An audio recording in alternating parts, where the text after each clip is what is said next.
Yo, yo, yo, yo, yo, yo, yo, yo, yo, yo, yo, yo, yo, yo, yo, yo. What's good, people? It is me, Jason Gooner, and we are back in the studio.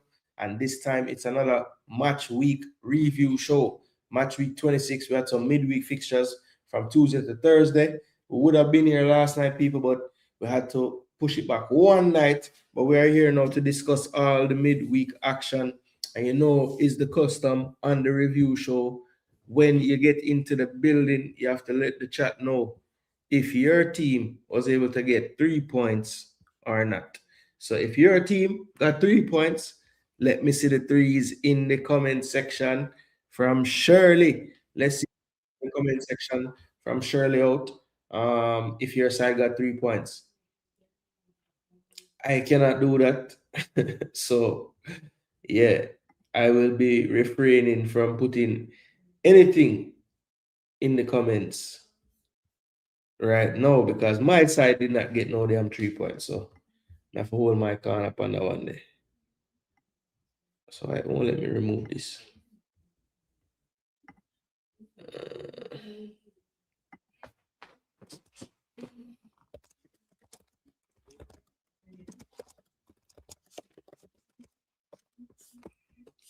All right, them send me there troll last time. So I put up a next poll.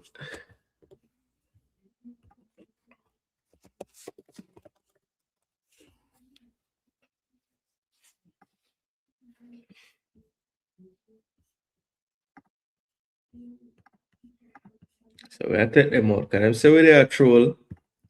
Now I put them in the poll. Big up yourself, Apache. Hope all is well with you, my G. But they have to break down the games from this week. We're still happy though, cause Wednesday we never really watched the EPL live that day because we were watching Jamaica U17 qualify for the World Cup. So yeah, we were basking in that glory. Very, very happy with that achievement. A lot of work to be done before they go to the World Cup. We know that, but right now we just want to big them up and say, yeah, well, we're really happy that we get for witness. We get to witness that. So big up to you, boys. Yeah, man, big up to you. We have more to come because the U20 starting up. We have the U17 women or girls second round to play, so our final round. So yeah, more qualifications hopefully, and we'll be here for all of it. But tonight the focus will be on the EPL week and the fixtures. We have, of course, the score prediction reveal. So we have the champion to reveal. We have the donkey of the week to reveal. So stick around for that. After we go through the game analysis for all the games. Of course, FPL, the Arsenal Wolves game, which is next Wednesday, is counting in the FPL for that time frame. So we don't have any final results of the week yet. So we're not going really to harp on the FPL right now. Of course, this weekend, starting today actually, we had some FA Cup games. So Chelsea defeated Hull 4-0 away from home. So that was a good result for Chelsea. I think Neto got a hat-trick in that one. And then we had Wrexham defeating Ipswich on their home patch 1-0. Reggae boy Bailey Cadamartri was on the bench but did not come on or feature in that game. So still yet to make his appearance or first appearance for Wrexham since his move from Sheffield Wednesday. So those were the two games. We have, of course, many more games coming up. So we'll look at that before the show is over. Which games will be played on the weekend when your side is playing in the FA Cup, whichever side you support. But as I said, today the main focus will be on the fixtures that have taken place from Tuesday to Thursday in the Premier League. So we're going to pull up the matches. I know our style. We're going to go through each game, look at the statistics, try to talk about the key moments that would have happened in the game. And of course, if you guys have any thoughts on any of the games, anything you saw, feel free to drop it in the comment section and be a part of the show as well. So the first game that we're going to talk about was at Stamford Bridge. Big up, big up, big up, big up, big up, Golden. Big up, Golden. Honors and respect to you as well, Jagans. Members in the building, link up. Big up, big up, big up. Yeah, man, we're a night late, but we're not left it out. So the first game we're going to talk about is the game at Stamford Bridge. And I think a lot of Chelsea supporters would have been feeling really good about life when Cole Palmer's penalty went in on 58 minutes. But how quickly Premier League games have a way of changing. The penalty given to Leeds, Mecha puts it away, and then a calamity of errors for the second goal. And we're going to talk about that second goal in detail in a second, but first we're just going to look at the statistics for the game before we dive into any of the moments that would have happened in the game. But you can see at the top, Chelsea did end up drawing that game 2-2 with Leeds after being up 2-0 at home. So anytime you're up 2-0 and you don't win the game, that's a problem. But when you factor in that this was a game when you're at your home pitch, that makes it even worse. So this was the stats for the game. Chelsea dominating possession 66-34, and they did have the expected goals tally way above Leeds as well, about doubling it, more than doubling it, 3.13, 1.44. So you can see there 5 big chances as well created by Chelsea, just 2 to Leeds. You see the shots total well in the favor of Chelsea. More corners, almost double the passes. See, it was a very rough match. 4 yellow cards apiece for each team. But you see the 19 shots to 4. Look at the difference in shots on target. Not nearly as great, only 4-2. So that gives you a snapshot there that shots were not on target from Chelsea. A lot of block shots and a lot of off-target shots. 3 big chances missed. Leeds put away both of theirs. Double the touches in the box. The entries weren't that far apart though, 54-40. So it's interesting, the stats well in Chelsea favor, the pass is well in Chelsea favor, but when the goal scoring numbers, the shots on target, the entries into the final third, not that wide of a gap. Interesting. You see the goals prevented, I always look at that stat to see how well the keepers did. But yeah, this 2-2 definitely hurts Chelsea just from where they were in the game, right? It was a performance that looked incredible, for basically 90% of this game. And, that spell from when the penalty is scored, a little before it really, and a little bit after it really. So I'd say a 10 to 15 minute spell. Chelsea just didn't do well enough. 10 minutes probably. And that 10 minutes made the difference from 3 points to 1 point. Now, of course, I think one of the main things that happened in this game as well is right at the death. A really good Chelsea move ends up on the right-hand side. It's played across the box, and arguably the player that you'd want it to fall to right in front of the goal. I mean, literally just outside the 6-yard box. And Cole Palmer can only put it over the bar from, 8 yards, maybe 7 yards. And, that is just, you could play that past the Cole Palmer like 50 more times and then probably score 49 or 48 of them. So it was just one of those things. I don't know how he never finished that. And that made a difference right there. That should have really put the game away at 3-2.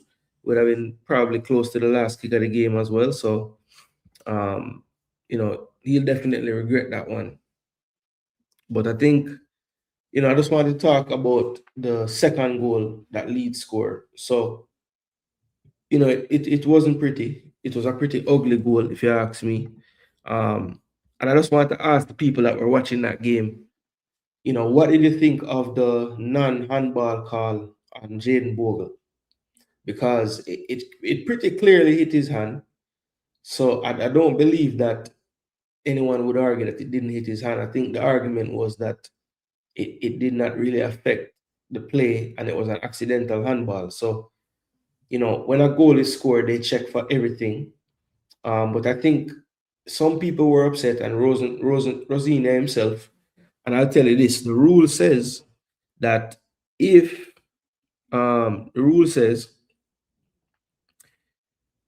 if in the build up to a goal it hits your hand and you score, it automatically is ruled out, no matter if it's accidental, intentional, whatever. But that rule is related to the goal scorer themselves. It doesn't mean that in the build-up of play, if somebody handles it accidentally, the goal is automatically ruled out because automatically it hit somebody's hand accidentally in the build-up. Really and truly, it's the goal scorer whose hand it can't hit leading up to the goal. So I think he needs to check that for sure, because even he was saying that he might need to read up on the rules then. And I think in that sense he does, because if the argument is that it was accidental and the reason why it's not an automatic infringement because a goal was scored is that Jaden Bogle himself didn't go on to score the goal. It was scored by his teammate. And I think that's why an accidental handball could be allowed in that instant. Now, if Jaden Bogle handled the ball, took control of it, took a shot and scored, then I believe the goal would have been ruled out, because even if it's accidental or not, the player that scored can't touch it with their hand before the goal. So I think that the explanation given is warranted because Bogle in the end wasn't the goal scorer. But it's not even that, all right? So you get past the fact that no handball was given. I just want to know, like, Malo Gusto and Achimpang and Caicedo too. How were you guys expecting the ball to get cleared if none of the three of you tried to clear it? Like, it was an ugly goal, but it was very, very avoidable by Chelsea. Like, big time. Like, I don't even know how that happened. But it proved to be costly because, like I said, Palmer didn't put away a chance in the end, and Chelsea, did create quite a few decent enough chances after it was 2-2. But they were not able to convert, and it has to be looked at as 2 points dropped. I mean, in a top 5 race that looks like it's going to come down to 6 teams. Any chance that you have to get the 3 points on the board at this stage of the season, and you let it slip away like this, it hurts even more. So I'm sure the Chelsea supporters wouldn't be happy with this result. I know for one, my father was definitely, a bit upset. But I think him as a Chelsea supporter, he's kind of realized that, this team, you just have to live with the inconsistencies. They don't have some of that ingredient that you would need to have some true consistency in the league, So yeah, Chelsea, I think definitely 2 points drop for them in this one. And Leeds, you have to give them credit for, having the fight and taking advantage of, a little spell of time where Chelsea just lost their way, and Leeds were ready to make them pay for that, and they did. So 2-2, very good game, exciting game. I think Leeds is one of those teams that most games they play is going to be pretty exciting because they do play a brand of football that is very direct, very direct. So yeah, big up Jamrock. Hope all is well with you, my G. Big up yourself. I did earlier. Yeah, man, big up Gigs. Yeah, from yesterday. From yesterday, I should have there, but yeah, I did tired yesterday, star, man. Telling you the truth. All right, so that's the Chelsea versus Leeds. This was the lineups. Achempang had the issues around the back with the goal. He had a low score, the lowest.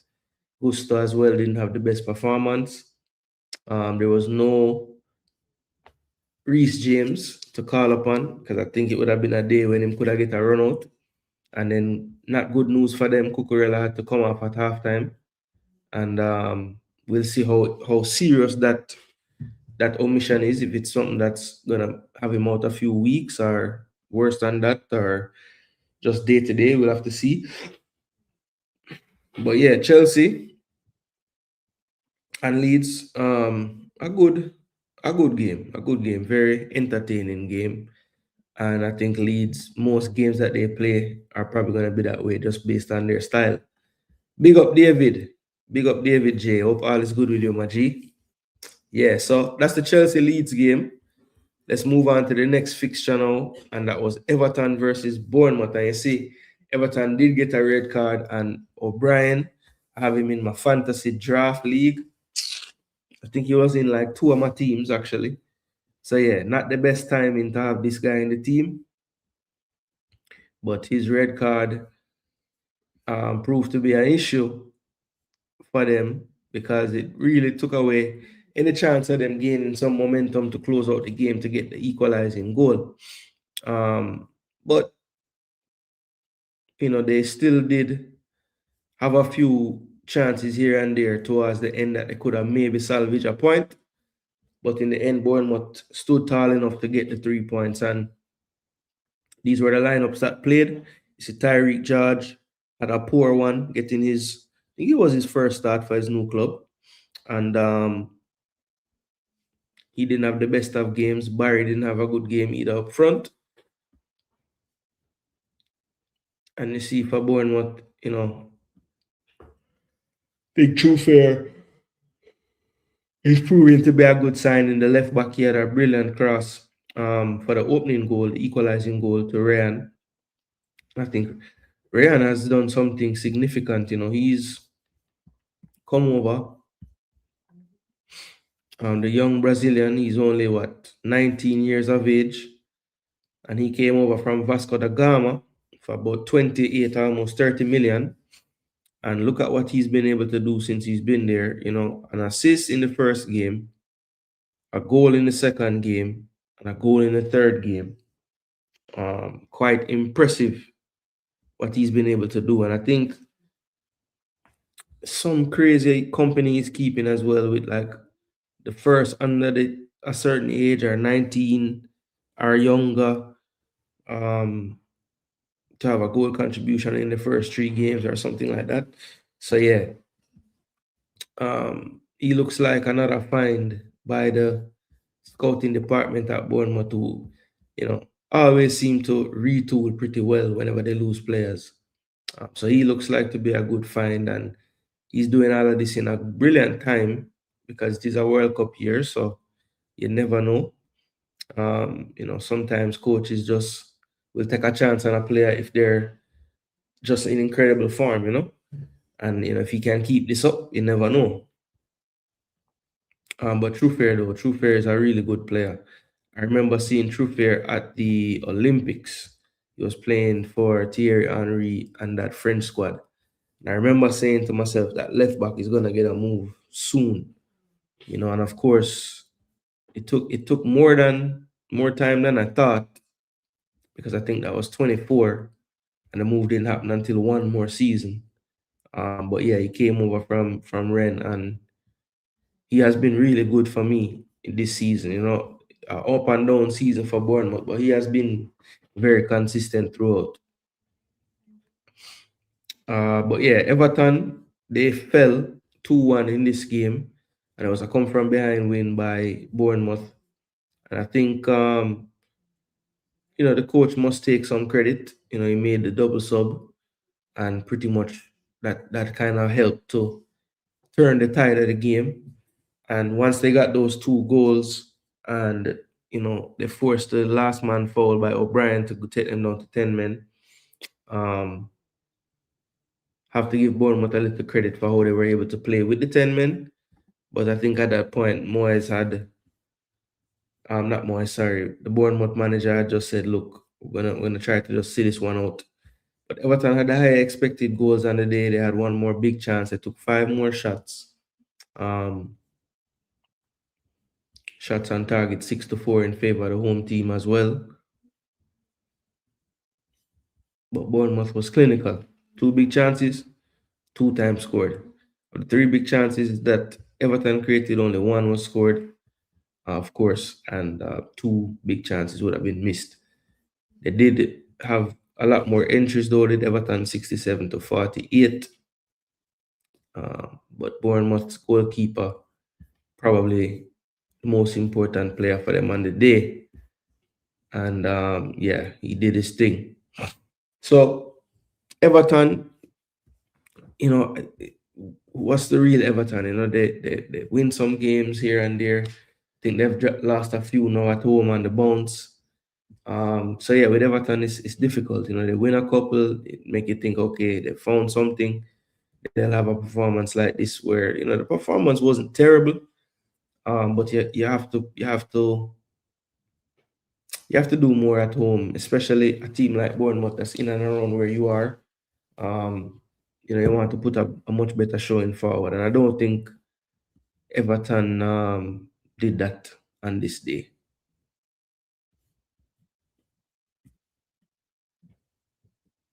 Tyler Diblin don't have no ratings. Man can't even get games. Rough. But yeah, 2-1 to Bournemouth. They are quietly trying to make a little decent push now. Um, yeah, they're trying to make a little push. They're unbeaten in the last 5, I think. So they're trying to trot along. Now, this was the final nail in the coffin for Tottenham and Thomas Frank. And this was a 2-1 defeat at home, one of many under this manager this season at home. Eddie Howe and Newcastle came into town and basically were the better team for me. I mean, they're just the better team on the day. They played the better football. They created more at a higher XG. Um, they just look to be the better team on the day, and that has been the case too often for the Tottenham hierarchy this season when it comes down to Tottenham playing games. So they did what they thought they had to do. Thomas Frank is no longer the manager. And we'll see if that proves to be a smart move or the wrong one. They are doing pretty well in the Champions League. They qualified with in the top 8, so they're good there. I think they're still in the FA Cup as well. So, wait, are they in the FA Cup still? I think they are. Anyway, we'll find out when I check that in a minute. But I feel like they are though. Yeah, man. Congrats to the U17 and the coaching staff. Job well done. Facts. Should I take a pack his bags and go if Arsenal fail yet again to win the EPL? Absolutely. Absolutely. I don't think he would have any choice. Pack his bags, yes. Early yesterday, man's abandoned with Star. Yeah. Okay, he did there. Yeah, man, me did that for bro, I tell you the truth. Me did that wait for wife for forward back from off the road before me start the show. And when she walk in and close the door, that make me jump up because I fall asleep, brother. So I say, yo, you know what? It don't make sense me forward on the show and I drop asleep. I'm not gonna get the energy and So I say, make me just forward tonight, rally, get some rest last night and thing, sleep good. So today now I'm ready up. We can give you a proper show. I know it look away still because of the timing and yeah, we drop points and yeah, but brother, I can't hide from it. It was inevitable. I was going to forward back and have to answer to how I feel and what I'm going through mentally, and if I need help, if I need somebody, I need to call. Spurs is the only team I hope get relegated. Yo, Chile not like when City play Spurs. Yo, every time the man pick against them. Or I go on campus with there. Yeah, man, big up yourself, my brother. Hope all is well with you, my G. Them don't play to sack manager in the EPL. Yeah, I tell you. Truth is Arsenal drop points and we did a sleep it off. Yeah, yeah. It's like the drop points add to the sleepiness. Big up yourself, Eras. One Eras in a building. Me not a dub plate like BBK, but can wait name there. Me not a dub plate, but can drop some, can bust some shot. Them shot they sound horrible. Kind of shot that. Some explosion and some weak gunshot. Or some one pop.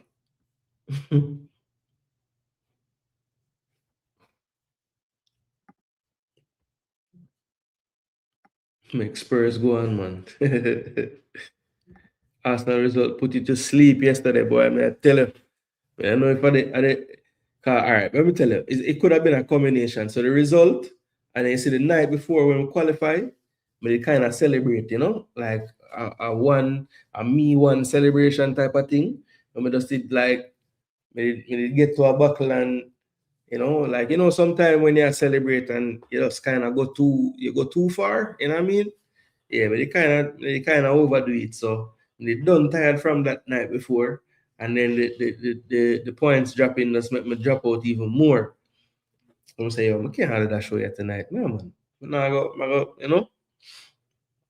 man of the tournament. Yeah, man. Yeah, man. Hey, it's something. Hey, it's a reason why when we pull him to play this tournament, at the big first team preseason him there, Yeah, man. So we'll see. We'll see if he makes some first team match day squads now. That would be great. Yeah, man, Eras. I tell you, if I drop a little weak gunshot and some applause, shoot them sound like Arsenal attack versus Brent. I tell you, some little pie, no kind of nothing. Can really never dare fire. Yeah, man, big up to the communities, right? Now, I get why you did feel that way on a stream when I mentioned it seems like you did prefer no points.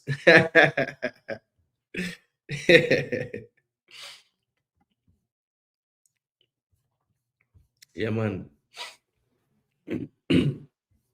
But sometimes, but to that point, DJ Gigs, when that point was being made, it was about like the mentality of the team and like how we play and like playing not to lose, instead of actually trying to win.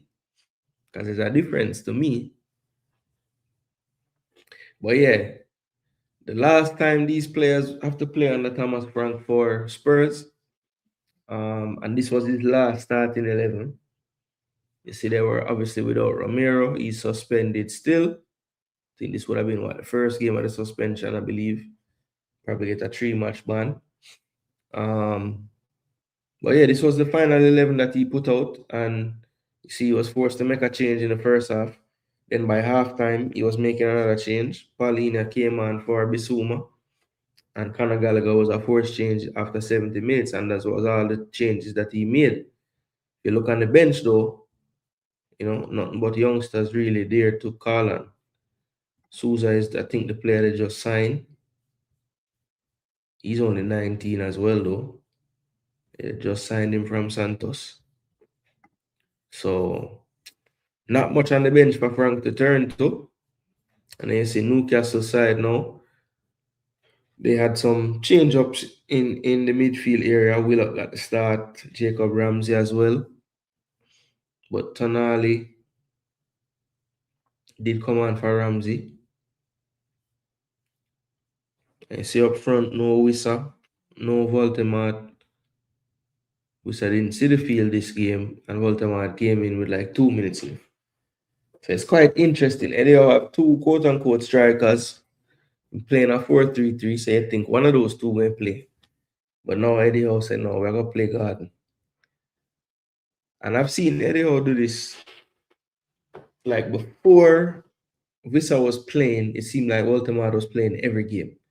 Now that Wissa come back, somehow the two of them on the bench, and they will play this type of front three some of the time. So it's a weird one, Eddie Howe clearly likes something about the way Garden play this role ahead of the two quote-unquote strikers. So yeah, that's interesting to watch moving forward. Like, is it going to be more times that Wissa and Voldemort don't start? Because I think that's kind of strange that one of them don't start. But hey, it worked out for Eddie Howe. That's why I miss the pro license coach and me there to do the show. Probably. Because it definitely worked. But yeah, Thiago got the first goal from a set piece. And then Archie Gray got the equalizer from a set piece. And then the second goal was a really nice goal. And I think the problem really for Tottenham this season is like, just the manner in which they concede goals at home. So like they score to equalize, the crowd is up for it, 64th minute. And before the crowd can even settle into being excited, um, Anthony Gordon given a little too much space, a little bit of trickery, gets in the box, plays it inside to Ramsey, and he doesn't even look. He just one time passed it into the far post with his left foot. So, all of that stemmed from just switching off because Ramsey is in acres of space. Like I said, Gordon, did one little body feint and got so much yards of space from that. And the passing to Ramsey, there has to be a player there to at least put some pressure, but everybody's late to him, and it was a good finish. It was a good finish. So Newcastle, their season, they're trying to get it back to some kind of level in the league at least. They have been doing decently in the um the Champions League. They did qualify. So um yeah, I think Newcastle want to make their Premier League season match their European season so far a little better. So um, this was a good step in the right direction to doing that, improving their standing there. It's a lot of bunch up teams in certain areas of the table. So if you can reel off 2, 3, 4 wins in a row, you never even know where that could land you in terms of, 4 match weeks ago being, 14th, 15th, 12th, 13th, whatever. If you win 3, 4 games in a row the way the league is now, from that position you might go up to 7, 6 if you do that on the track. So or eighth, at least top 10. So yeah, I think Newcastle showed good fight. They didn't let their heads drop when they gave up the goal, but I think they were the better team on the day and probably deserved all 3 points, to be honest. I think they were quite wasteful in the first half. Um,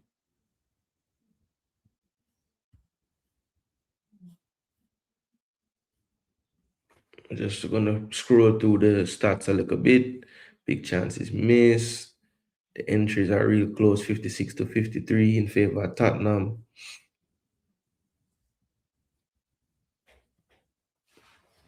So yeah, I mean, Thomas Frank gets the boot. Now who gonna take over now? Not really sure who the main candidates are, but for me, Thomas Frank.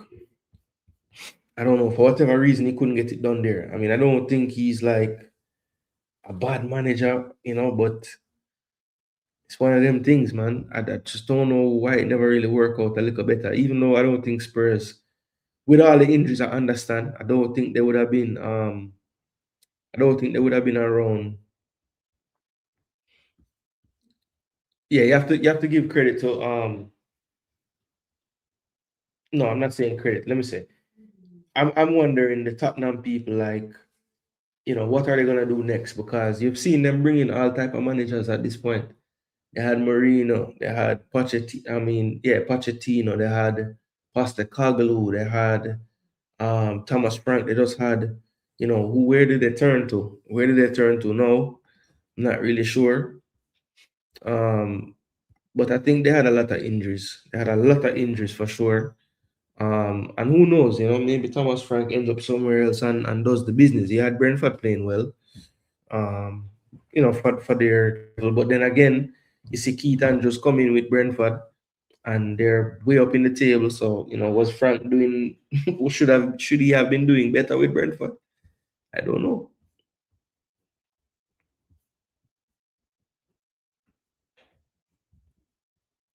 Up in a coach, yeah man, up, up, up, up. The gun want oil, like how the donkey want water. Those two young defenders did well for the U17. Facts. Facts. Jaden Morgan and Jeshan Edwards. Mm-hmm. Jagans are dead with laugh. The Wolmer's youngster and the KC youngsters complement each other well throughout the tournament. Mm-hmm. Romy Henry. We have to be proud of the selection committee. Found out from Care yesterday, a lot of the kids played in Jamaica young and migrated more time. Those kids are forgotten. Facts. Facts. Those aren't the ones that turn up from overseas most of the time. You know, that is true. When a lot of the kids do migrate that actually have that, 'cause, the main thing that people say about the Jamaica team, like when they get the overseas players, like do they have the same love, and something that I always push back against, because my whole thing is like, if the players decide to play, especially if they're senior players, right? Because I know with the youth players it could be like, this is what your family want you to do type of thing, and you just kind of go along with it.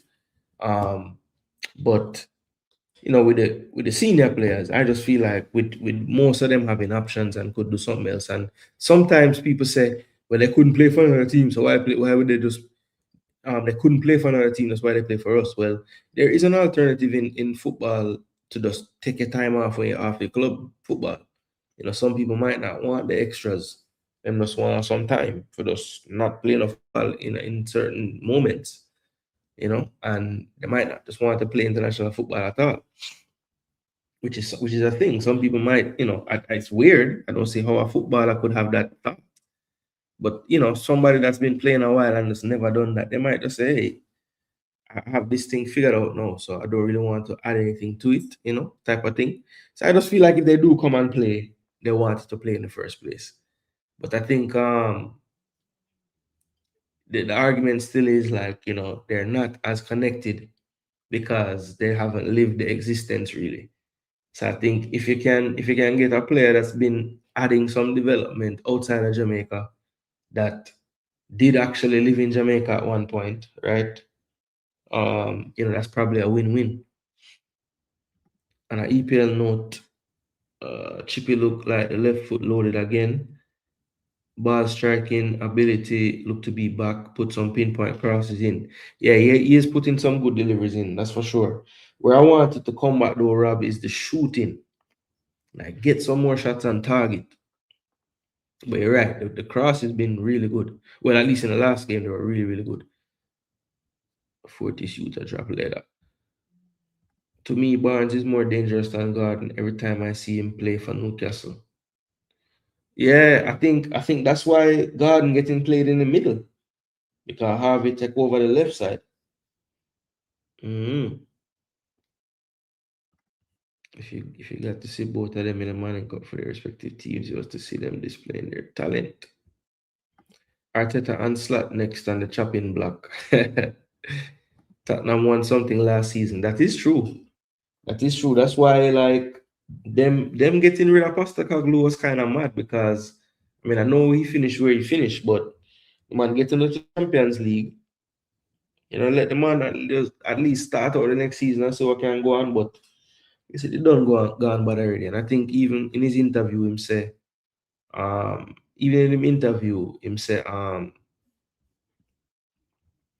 like he did an interview with what that place name is, it's not the Overlap. Forget what name, with like Ian Wright and I think it is called the Overlap. But anyway, Ian Wright and Lineker and them Monday. He was talking about Spurs and a bunch of things about Spurs, and the man I say, yeah, he pretty much knew from like a certain time in the season that it was gonna be it. And him say the only reason why I never do it right then is because him say he looked at the teams left in the competition in Europe and say, yo, so I have a chance to win this summer. Now I gotta just cut, you know.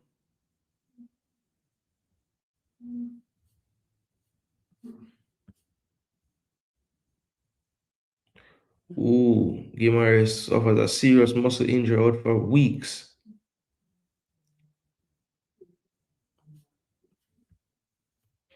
Igor Thiago get player of the month.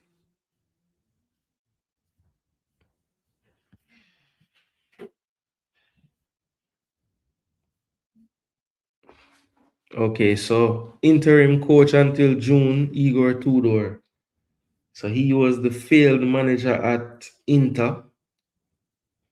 Yeah, he was a failed manager at Inter. He was there for not very long. and then he was fired. So let's see what he does. He's the interim boss until June. I guess if him do the right thing and win up some game, maybe him can get a chance.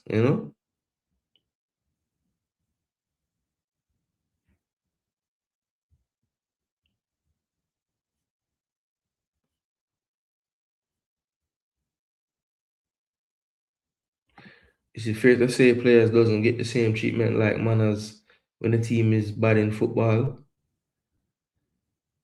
Um, like managers, yeah, for sure, for sure. I mean, the managers will tell you, the team wins, the players get the praise, the team lose, the manager get the blame. That's just kind of the nature of the game. Trevor said Downswell, the greatest youth coach ever in Jamaica. Yeah, for sure. Because I even want to take the team them to the World Cup them. So you can't really go around that. Three success out of about 40 odd. So yeah, him still don't have the best ratio, but him take with the three. That's three more. Well, not three more. That's two more than any other coach in Jamaica can say. I think Jackie would have get the 99. You'd have to give him that one there.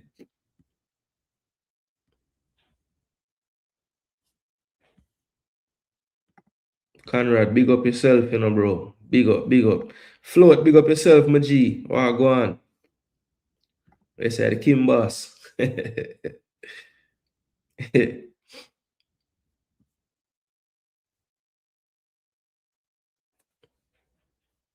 Wow, Reno. So hold on. The youth Mackenzie go play tomorrow. Travis, the youth will just play U17. Or your team bigger than him right now?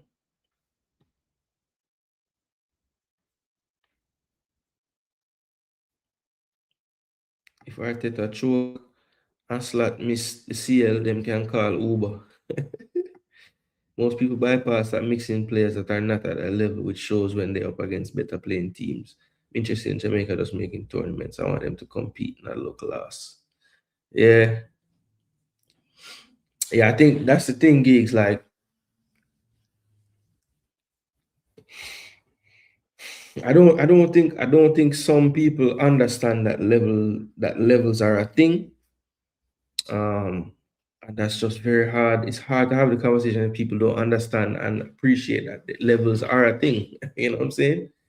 By the way, congratulations in order to you. Just heard today on IMAX it your recent management position at Reno. Yeah, yeah, man. Big up to IMAX it as well. Me missed the damn show to them. I never even know same live. Me used to do the morning show them. So whenever I'm go live later than that, if I'm not dep on my device or not, I'm gonna see the notification. I'm just not think for look them time there. So I for watch it back. Okay, not sure if the coach are gonna name him. All right, mad thing, mad thing. Yeah, come know him kind of away from the team, so it might have rough him getting the team tomorrow. What happened to your team yesterday, even though it's not a league game? Boy, man, I tell you, I now say nothing, because Barca are the type of team, I'm gonna go back at them yard for the second leg and beat them 4-love same way, and see extra time I play. Don't put it past them. A rough day. A rough day. All right, people. So nice little discussion about all kind of things. But let's get back to the football real quick. So West Ham and Man United played, and it was 1-1. And we'll call this one the Trim Derby. So I call this one the Trim Derby, people. So there's this youth, that I don't think many United fans really like. Let me show you. So if you look in the middle above my picture there, you see the you see the team, the Man United starting 11, and the man them all have a certain trim. So who knows the guy whose trim this is?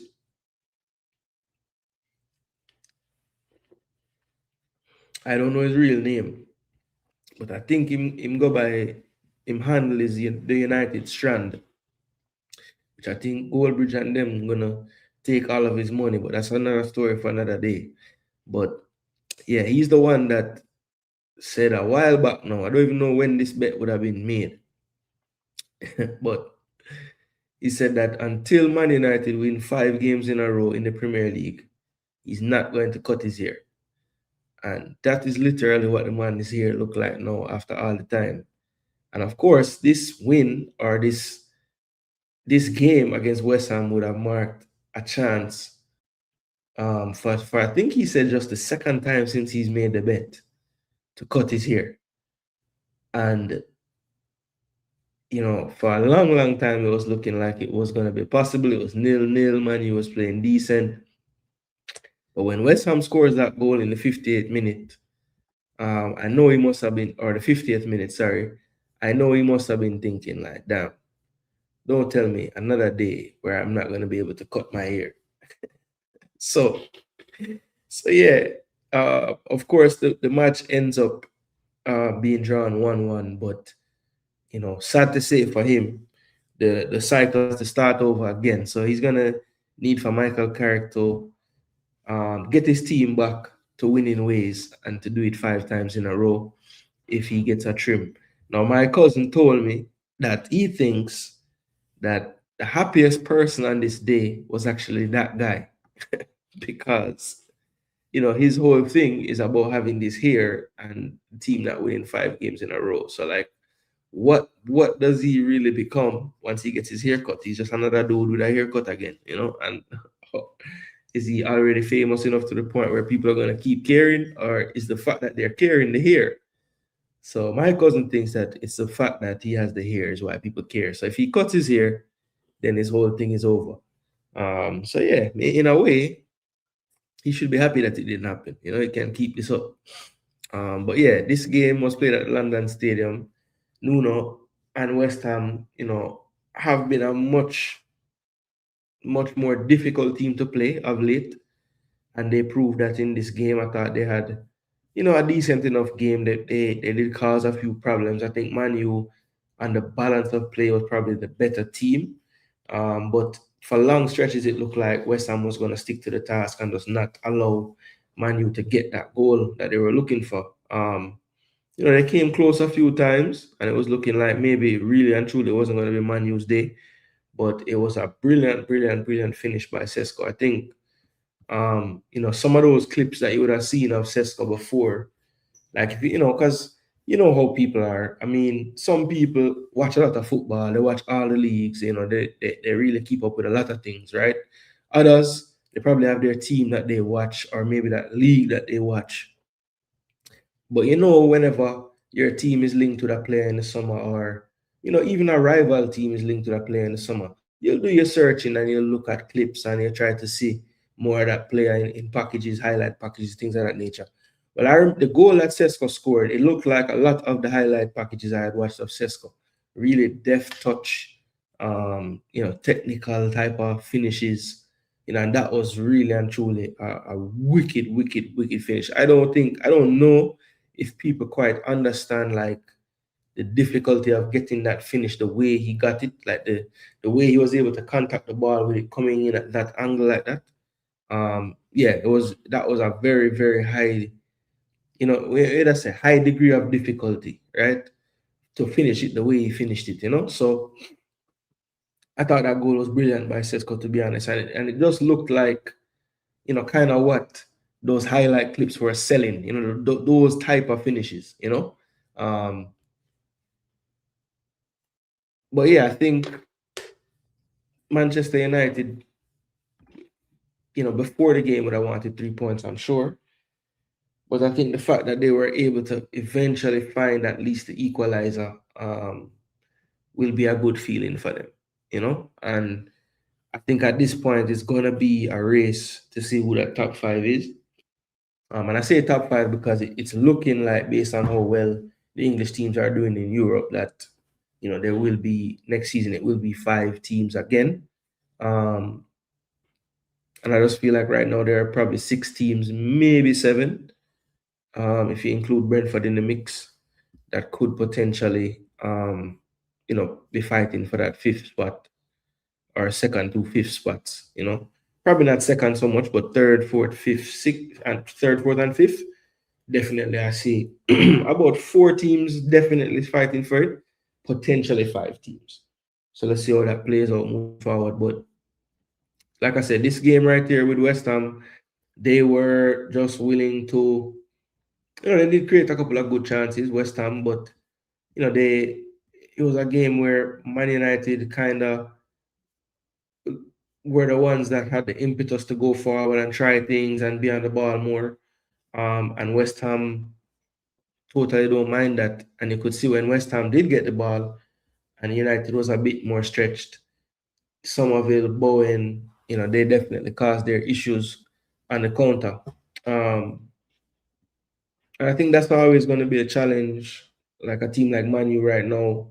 You saw when they played the better teams in the league and they weren't the ones with the ball, they could kind of have a setup for them to break on teams. They were extremely dangerous. Not that they weren't dangerous at all in this game, but I think their creation of chances was a lot lower in this game, I think, based on the fact that they were the ones having to break down a team. So, yeah, I think that played a big part in how this game played out, and the fact that Man U had all that possession, but they have had plenty of games this season where they were way above 0.57 in the expected goals category. So I think that's going to be the next step for Manchester United. As you move up the table and teams start to quote unquote fear you for how your team is playing, they'll say, okay, we're not going to be stupid about this and go toe to toe with you. We're going to set up defensively, and we're going to try to take advantage of the fact that you'll have all of your outfield players in our half if you attack us for any long period of time. I will use that space in behind you once we win the ball. And Manchester United, you saw when they had to do that game plan, they have no trouble beating City. They have no trouble beating Arsenal and some of the better teams in the league. But, for them moving forward, they're going to have to keep picking up points and more 3 points than ones if they want to, stick around for that top 5 race that they're in till the end. West Ham will fight for them life in the league. Yep. Big up Cygnus. Let's not start moving the goalposts. We haven't qualified for a tournament since 2011. Oh, I know who is moving the goalpost. I think West Ham will survive.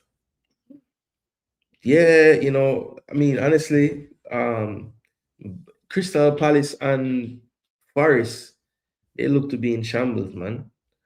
Wasn't saying that they wasn't gonna just mention it based on where they are in the league right now. Okay. Denzel McKenzie is playing in the U16 competition. His Mona team lost 5-2 to Kingston College on Thursday. Denzel McKenzie? How could that Denzel McKenzie be playing in the U16 competition? What?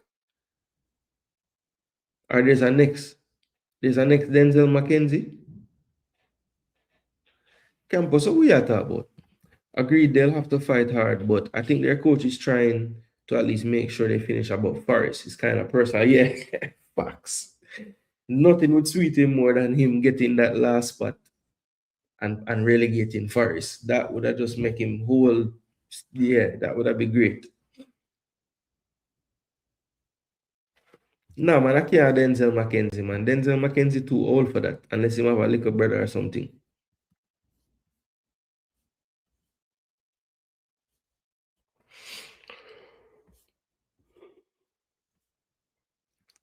Man United and West Ham, brother.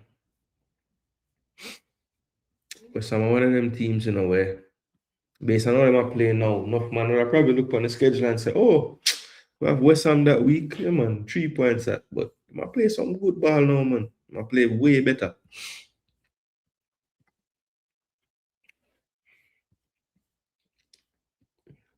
All right, so Man United, Chelsea drop points. Aston Villa now had a chance to kind of extend their gap over those teams, and they took advantage, but it took long.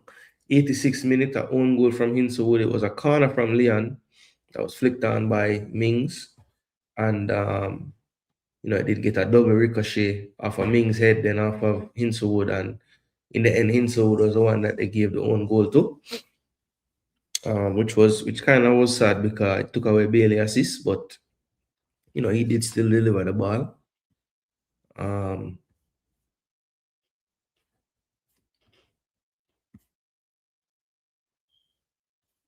Man take off Bali, but so early just from the yellow card.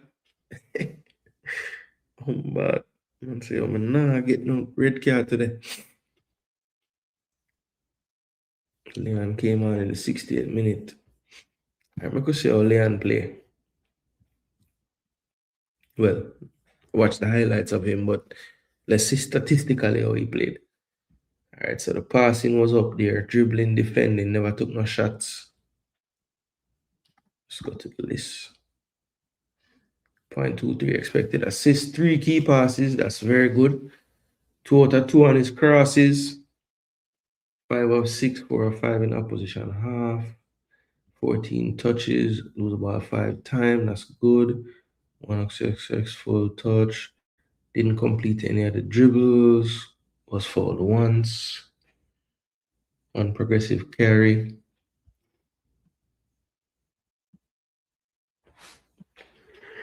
One recovery. 1 of 6 on ground duels, 1 of 1 on aerial duels. Commit 2 fouls. All right, so no shots, but good crossing, good setup.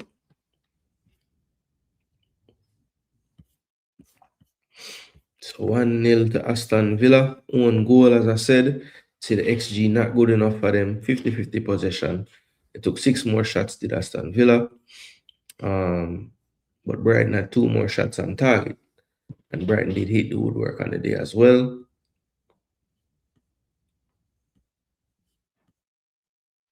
See the entries in favor of Brighton, 57-50. So yeah, interestingly, like Brighton had a lot of the stats,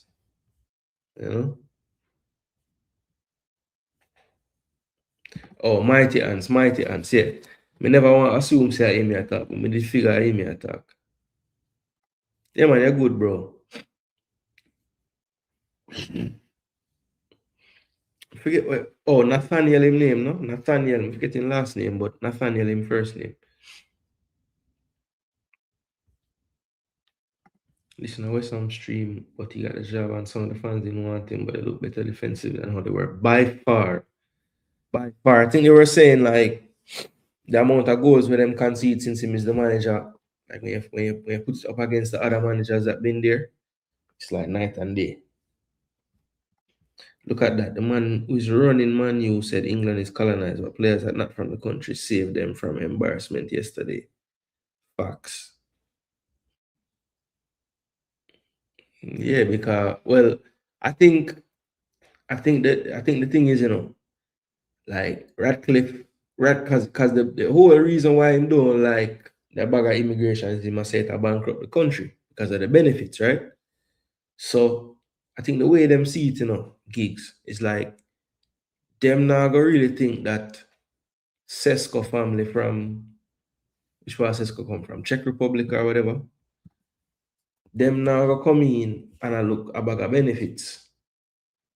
Oh, Slovenia, sorry, Slovenia. Them now come in and I look a bag of benefits, right? Them think, the African immigrant, them and from them place they go do that. So him know who him a target. Him not talk about no European immigrant. Me not think. I could be wrong, but me not think so.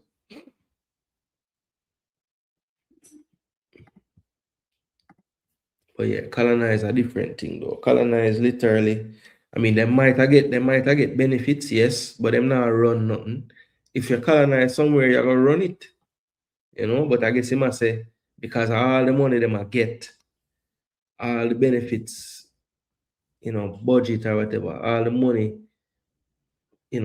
earmarked for those things that are run the country. Basically, that he must say. But yeah, you can't colonize something and don't have no power. And them people and benefits ain't got no power. So I don't know why him shouldn't have used that word if he might make a point. Because I know a point he might make, But that word there, it not really fit.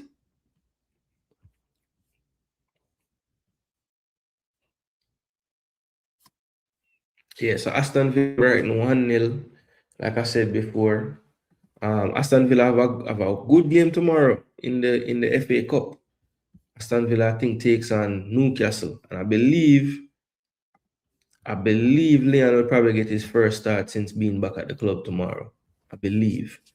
Could be wrong, but I feel like he's probably going to start tomorrow against Newcastle in the cup. I think both teams will go strong.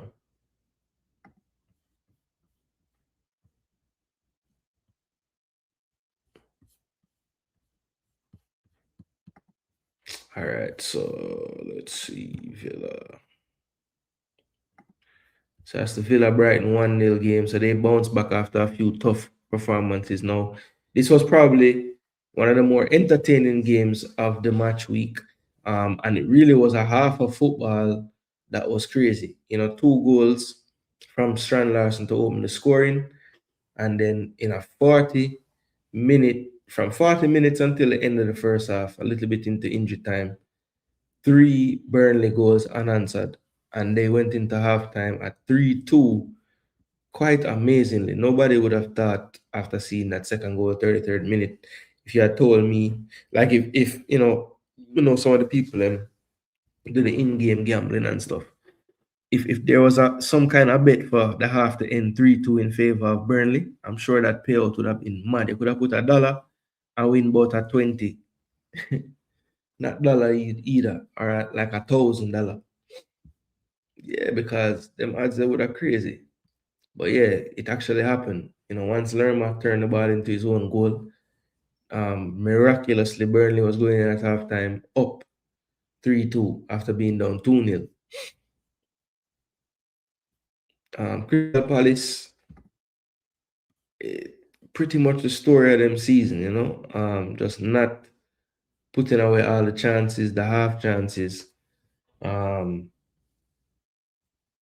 But Burnley had that spell at the end of that first half where they just did all the damage back to back to back. Very well taken goal by Medjbury after some good work from Edwards. And then Jaden Anthony, 1v1, basically uses defender as a screen and clips it in the near post when the keeper probably thought he was going to try to go far post. And then the last goal came from a set piece right on the stroke of halftime. Henderson saves the initial header, but the ricochet off of Lerma takes it into their own goal. And yeah, that's how the score ended that in this game. 3-2 in favor of Burnley. A big, big win. Obviously they're not mathematically out of it, but a lot of people putting them out. But if they can show this type of fight throughout the rest of the season, who knows? Who knows? Who knows? But I think what's going to get out Burnley in the end is they'll have a little bit too much work to do with too many quality teams in the league that they're facing week in, week out. So I don't think they'll quite get there, but I hope they do. I hope they do. But yeah, Crystal Palace really waffling right now, man. Glasner, I don't know, man. Has it ever worked when a manager is like, yeah, when the season is over, I'm leaving? Like I just feel like that situation never ends well for the team. During that time leading up to when the manager said he's gonna be leaving. So I just have to think that that's affecting the players in some way. The uncertainty, who's gonna be the next manager, all these things. So we'll see. We'll see. We'll see. We'll have to see. But Glasner, yeah, man, I don't know if him playing his hand about leaving for sure was the best move in terms of him getting the results and the best results out of his team this season. Because I just know that psychologically that might be a little different.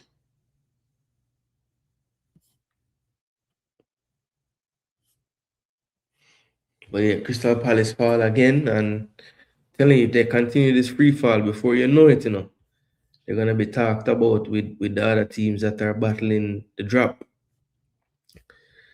Now, Big Bad Man City, I have to start calling Big Bad Man City again because they had a 3-0 victory, very, very comfortable win.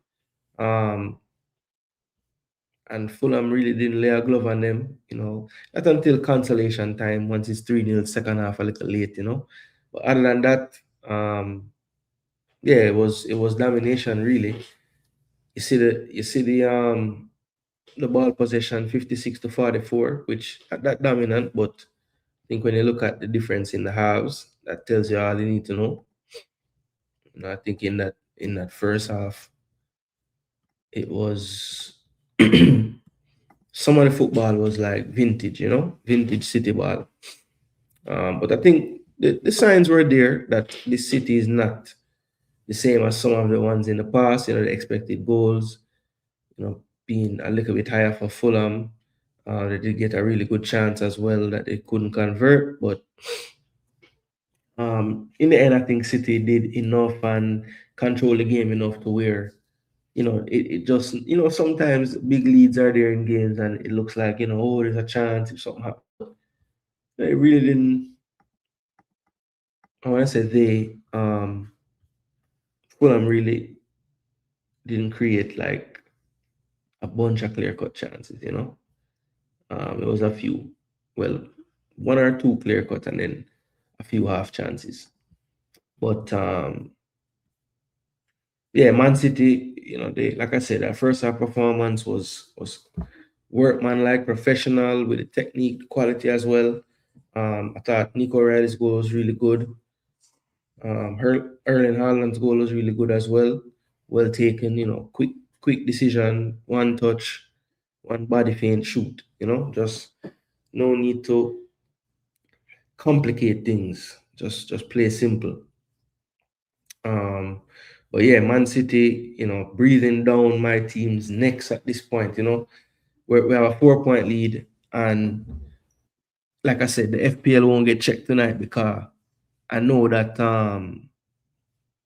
yeah, because I basically know that there's one more game to register when Wolves plays against host Arsenal next week, Wednesday. Now that game will become, a game that puts us one game more played than the rest of the league, basically. Well, us and Wolves would have done so. And if we win that game at the Molineux, which obviously is not set in stone, we can drop points there. We barely beat them at home. I think it's 2 own goals scored that day. So you never know. But let's say we do pull it out and get the 3 points, we'll go 7 points clear, albeit with City having a game in hand. But, I just think people need to calm down. Like every time something happens in this title race leading forward, it's not going to be the end of the world for either team. I think the gap is close enough at this point where, any run either way by one of the teams, I don't think ends the league. But I guess, at this point, people just want to have some sensational takes. So then we'll just say things like, um, if Arsenal isn't this amount up by this day, whatever, and that's just their take. It doesn't mean it has to be true.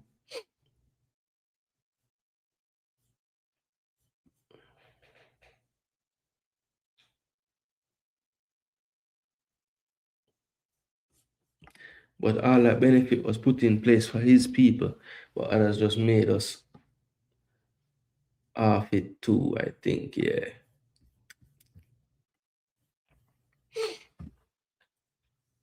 But Man City, Foden, let me see who Pep did start in this game because Pep have a new style from where they were.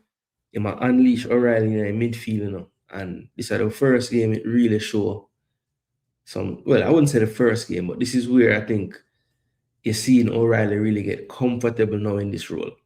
Because I think he was way more influential in this game than all the previous midfield performances he had. So I think that's just him getting more comfortable.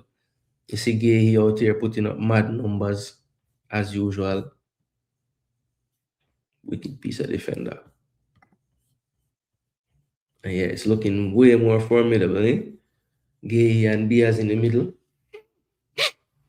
Eight Nouri back to left back, a couple times when the both of them have played, Nori has been the more attacking one, but looks like he's liking it this way more. Nunes. Man, save Haaland. Maybe Haaland get a run out in the FA Cup. Man City forwarding for Arsenal, brother. I tell you the truth. Now, this is another final game. So there were two managers that got the sack. Sean Dyche and Thomas Frank. And this was his final 11 that he selected. Really and truly, a lot of the same 11 that he would have been picking, just apart from forced changes. So they had to bring in Ortega because Sales was out for an extended period. And Murillo is out right now, so Morata comes in. But other than that, and Luca, the new signing, this has been typically a starting 11 for him. Plug in Murillo, plug in Sales. And it look a lot like what they've been using. Like I said, Igor Jesus has been leading the line. They just brought in Luca, who, if I'm not mistaken, had scored the game before off the bench. So I was probably thinking by Dash, him just score, let me give him an next run out, but he did struggle on this day. So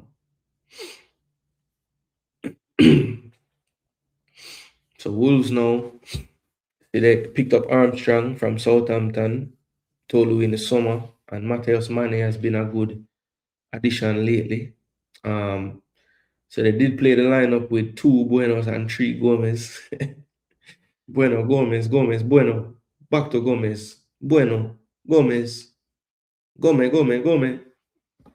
And people are going to think Gomez still have the ball, but a 2 pass the Gomez, them just make.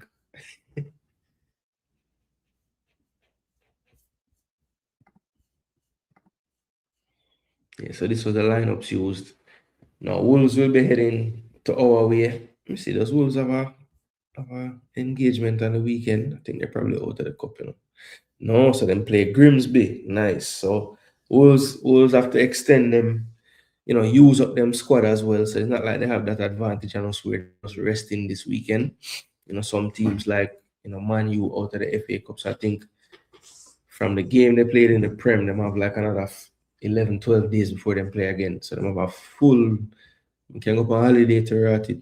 How much time them have. But yeah, Grimsby and Wolves play, what's that? Sunday. Yeah, so we play Wigan Sunday and then play Grimsby Sunday. So same amount of time basically in terms of recovery, which is nice. But yeah, this was a madness, because it wasn't for a lack of trying. They had 4 big chances. Look at the XG and them not score none. Jeez, I'm 35 shots. Yeah, that must be some kind of record. 35 shots and you don't score. 10 on target as well. Damn. Jose Sa was like the man. 10 saves the man making. Entries 55 to 50 in favor of the home team. 2.04 goals prevented. That's a lot. I mean, this stat very rarely in the 2s. Very rarely in the 1s. So yeah, if like 2.04, that's a lot. And the XG was 2.55. Yeah, 2.55 and no goals is criminal behavior still. All right, the Liverpoolians traveled to Sunderland to play at the Stadium of Light, a place where Sunderland was yet to lose before this Liverpool matchup. And Liverpool got the better than 1-0. A goal by Virgil van Dijk off of a corner.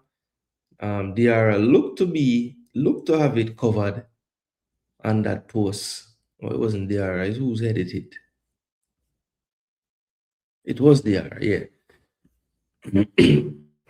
And he was only able to kind of ricochet more towards the goal, and that proved to be decisive touch of the game, The centre back pairing for Liverpool was strong, the keeper was good.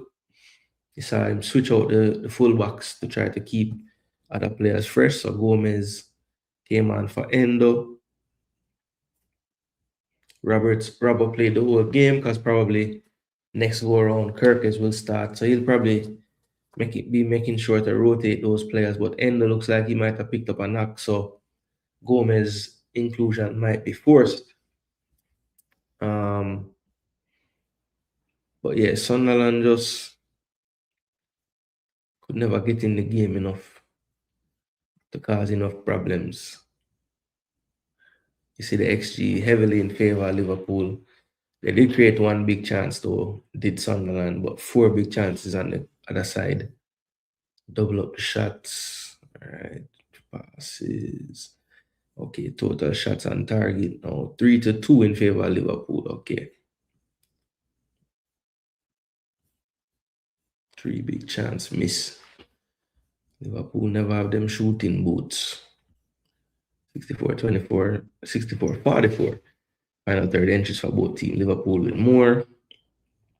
Both keepers had good games. But that 1-0 victory for Liverpool, yeah, Virgil van Dijk on the score sheet. So at least fantasy draft get some points, you know. All right, the last game of this particular match week is Brentford, Arsenal, and that was at the GTEC Stadium. 2 goals in the second half, 10 minutes apart. Noni Madueke opened the scoring, and then Keane Lewis Potter from what felt like the 53rd long throw of the day, the 71st minute, got the flick on from Vandenberg, and then Keane Lewis Potter was much quicker to react than halftime substitute Martin Odegaard, who was late. So I don't know what the coach going to know, because when Eze was late on the back post and can't score, we never really see Eze again for a good 3-4 game. When that happened with Odegaard, you know, let's see if the energy changes. You know, he already probably, if he subbed him at halftime here, I think he wants him to get the fitness back up to speed. But yeah, I don't know. I think this coach definitely have him favorites that him give more leeway to. Like they have the ability to make a mistake and still play, and you know. But yeah, Odegaard, look, when he first came on in the second half, it was undeniable that we had a good start to the half, right? And I think the first 15 minutes or so, it really looked good in that second half when we came out. But it just wasn't sustained. The minute that goal goes in the 61st minute, it's like some kind of switch went off. And, you know, not saying that he went like super ultra defensive or anything, because I don't think he did at any point, but it's just,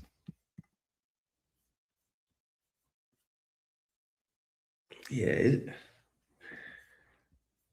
I don't know, man, because I want to argue for Eze, right? Because I think that he's been given some unfair treatment as far as I'm concerned. But at the same time, like, Eze has to perform better too. You know, when you look at Eze, right? I think one of the main reasons why I would have got a player like Eze is because, you know, he's a player that you know going to give you the ball carrying, you know, something different to pick the lock, right? And for me, he's just not doing that. I think he's falling in love with the, okay, let me keep the ball, let me not lose the ball, let me keep the ball, let me not use the ball. You know, he only played a half, but he had no key passes, right? He's played 8 passes in the opposition half, completed all of them. Now that's good enough. But did he attempt anything different than the simple one? Did he try to break the line at any point? You know? Look, so the carries and progression of the ball is something he's known for. He's in the negative.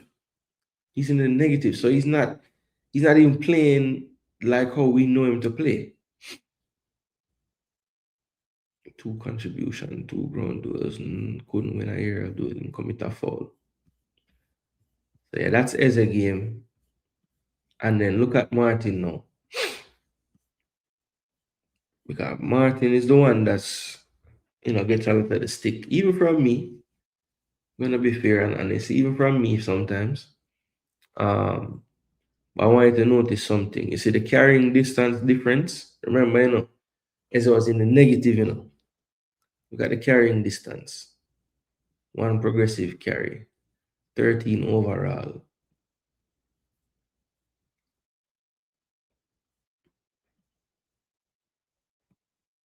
dribbling.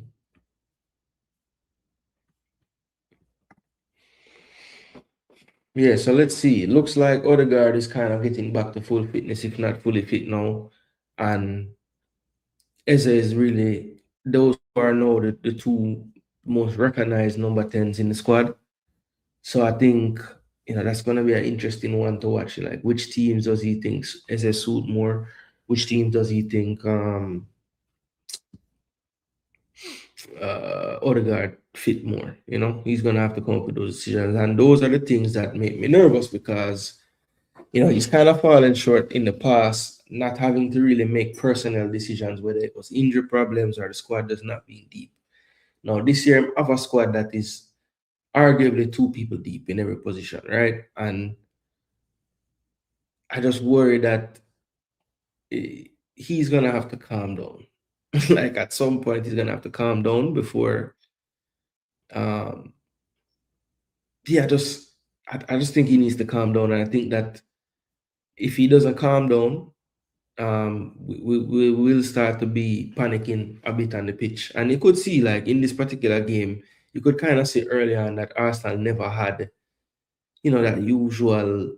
I mean, it wasn't like they weren't up for the physical battle because I did see a lot of physicality and a good battle going on. But I just think technically it just wasn't there. It just wasn't there. And you could see from early, like Gabriel played the ball out of play under no pressure at all for a corner. And I'm just like, yo. And I could kind of tell, even when we equalized, like I wasn't really feeling like, yeah, we're going. I mean, sorry, even when they equalized, I wasn't really feeling like, yeah, we're gonna go back and win it. No, I wasn't really feeling that. So,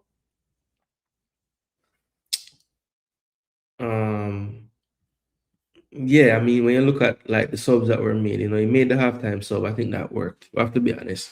As I wasn't influencing the game, Odegaard came on and influenced it right away, right? Saka came on for Madueke, and that to me was a puzzling one because Saka didn't look fit. First of all, he didn't look fit. He didn't look like he really could do much without being extra careful. So I don't think he's fully ready to play. Just my observation, right?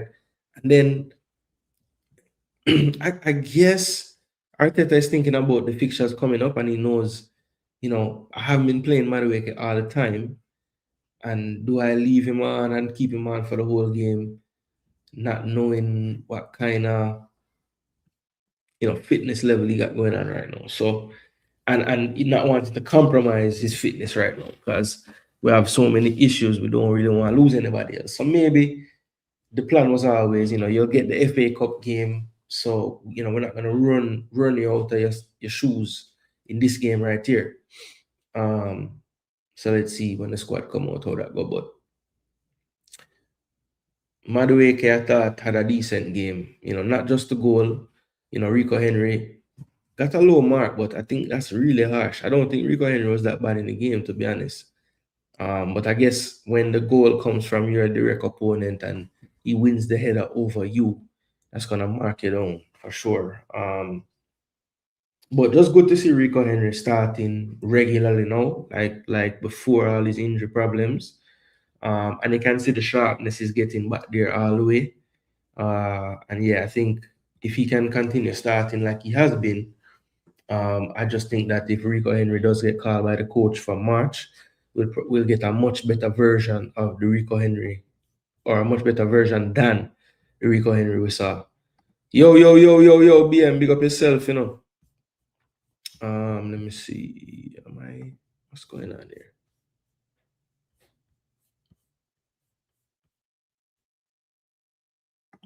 Ooh, 26 votes in the poll right now.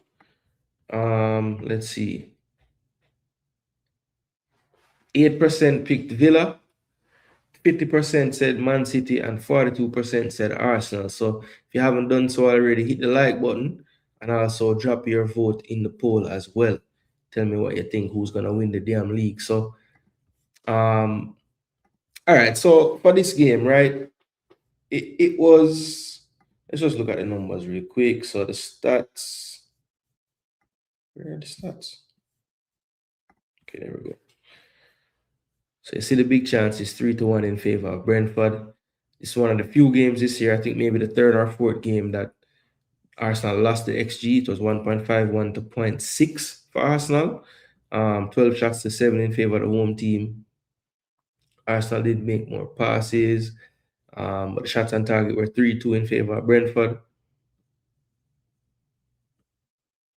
Shots on target. Big chance he scored one, missed two. One big chance fell to Arsenal. I believe Martinelli at the death could not convert that one. Final third entries, Arsenal had 7 more, 46 to 39. But this game was played a lot in the defensive third of the host and the middle third. A little less in Jamaica's defensive third.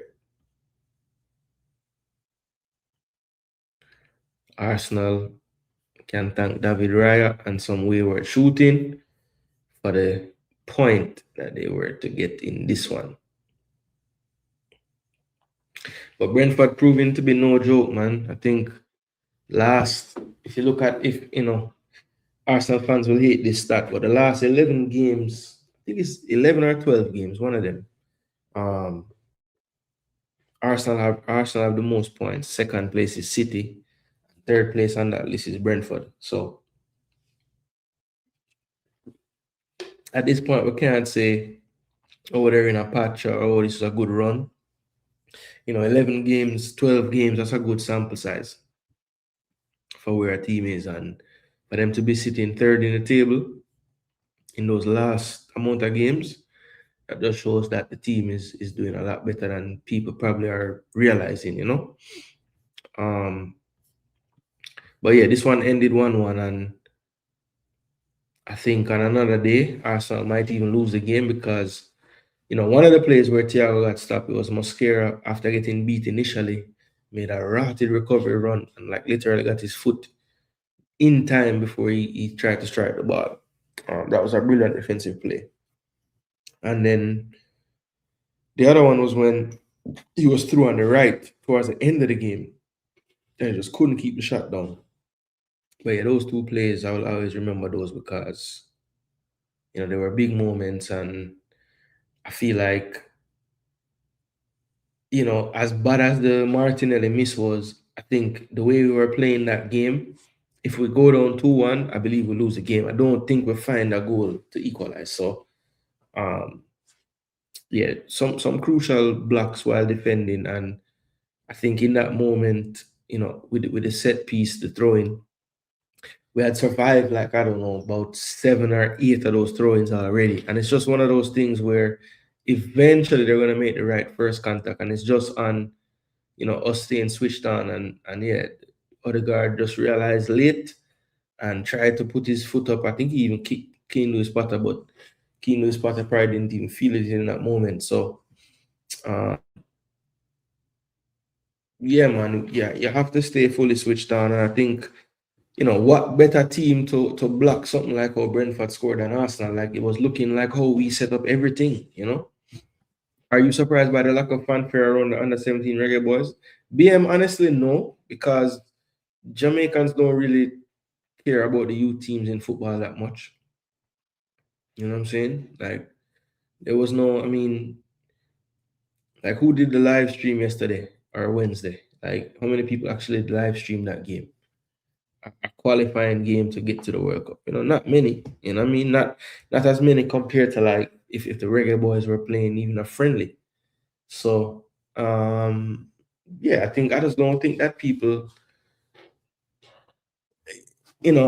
maybe if Jamaica start to make youth World Cups more regularly, it will be something that people are checking for and really like, having fanfare about. But yeah, I think that just has more to do with like I know me personally, I did the stream live and did a little, after the game talking about it and stuff. I haven't done any kind of like full recap video or anything like that, but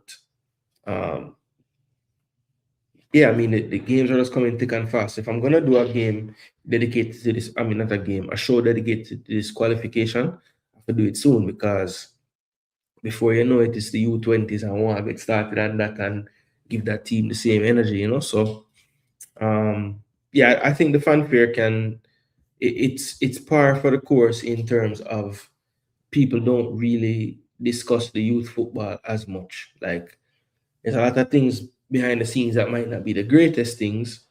And if anything like that were to happen with any of the senior teams, everybody would run out with the info and beat who forget beat and whatever. Well, we don't really have that type of um there isn't as big an audience for that age group. So, I think that's why.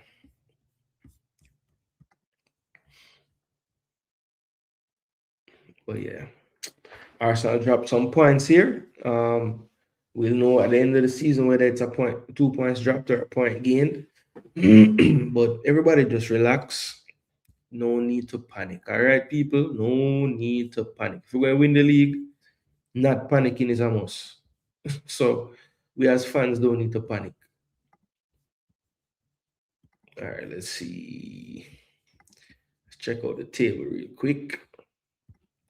And then we will close off with the reveal of the score predictions, the winner and the worst performer of the week, or donkey of the week. All right, so let's take a look at this league table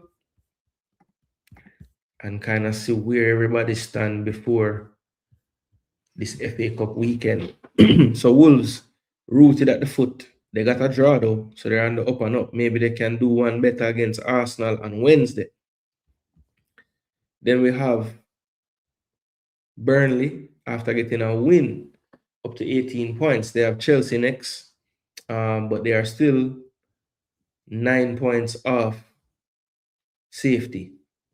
West Ham, that looked like a win for long periods, but it ended up being a draw, but that still keeps them within touching distance. They are 3 points off 17th place. Nottingham, who got a draw as well.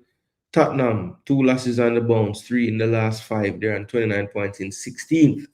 So really no progression from Postecoglou in the league. 30 points for Leeds after a draw. They only have 1 loss in their last 5. They're definitely trending in the right direction. There are now 2 spaces in between them and the relegation zone, not just them right above the relegation zone. Brighton is on 31 points, and they've been there for at least 2 weeks now. They are also winless in their last 5, hitting a free fall at the moment, and it don't get any easier for them as they face Brentford in a week from this weekend. So next weekend after this weekend. Crystal Palace, 32 points. They're in 13th position. They lost again in bizarre fashion, up 2-0, down 3-2 before the first half even done.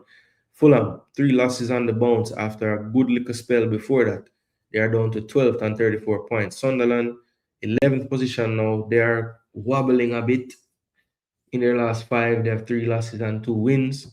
You see 36 points for Sunderland, equal on points with Newcastle. Better goal difference puts Newcastle into the top 10 again after their win. They had lost 3 straight. Now they get a win, they're back in the top 10. Bournemouth, 9th position, unbeaten in 5.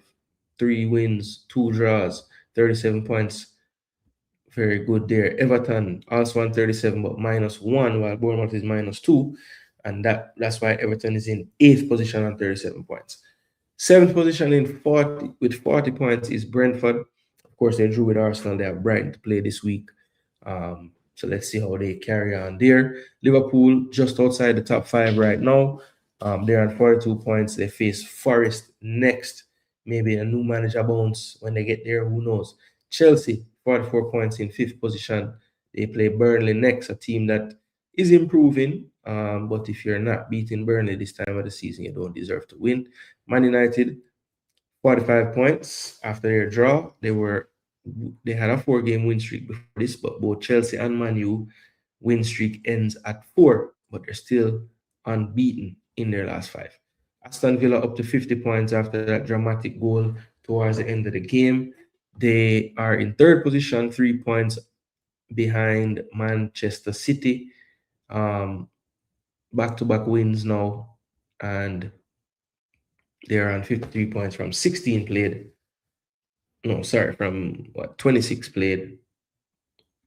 And then Arsenal, they are on 57 points. They have that midweek fixture next week against Wolves. And then play will resume in the Premier League for everybody the weekend of that Wolves game. So that is the table as of right now, and the gap is tightened, but there is a chance before a ball is kicked by Man City again. The next time they kick off a match, they will be 7 points behind the Arsenal. So I think, honestly, people, I'm going to say this, the key for me to Arsenal, not necessarily winning the league, but being in a position that will give them the best chance to win the league, is by the time we face Manchester City, right? By the time we face Manchester City in April, on April 11th, I think it is. By the time we do that, we need to make sure. It's April the 18th. By the time we do that, we need to make sure that Arsenal's lead is more than 3 points. So 4, 5, 6, 7, 8, 9. Anything above 3 points going into that game, I'll be happy with. So let's see. Right now we're 4 ahead after match week 26. They have a 2-game thing, so it could go to 7. But City will play again, and we'll see when they have their game in hand what happen. But for me, right, like,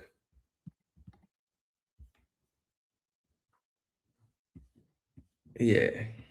Anyway, moving right along, people. So the table is what it is. The FA Cup going on this weekend. But before we get to any of that, let me get this off the screen. It's time to reveal. We have harder games than City. You think so?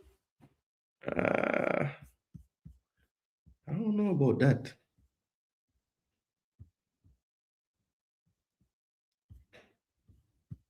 There's one more. So we got Burnley at home, Palace away to end the season. West Ham away, Fulham at home, Newcastle at home, City away, Bournemouth at home, Everton at home, Brighton away, Chelsea at home, Tottenham away, and then Wolves away. I mean, we don't have to play Villa, United, Liverpool, Brentford. We don't have St. James Park. We don't have Villa Park to go. I mean, Etihad should be the most imposing place we really go, leading, and most of the hard opponents we have at home. So I don't know. Let's see. How City game them stay? So City have Newcastle.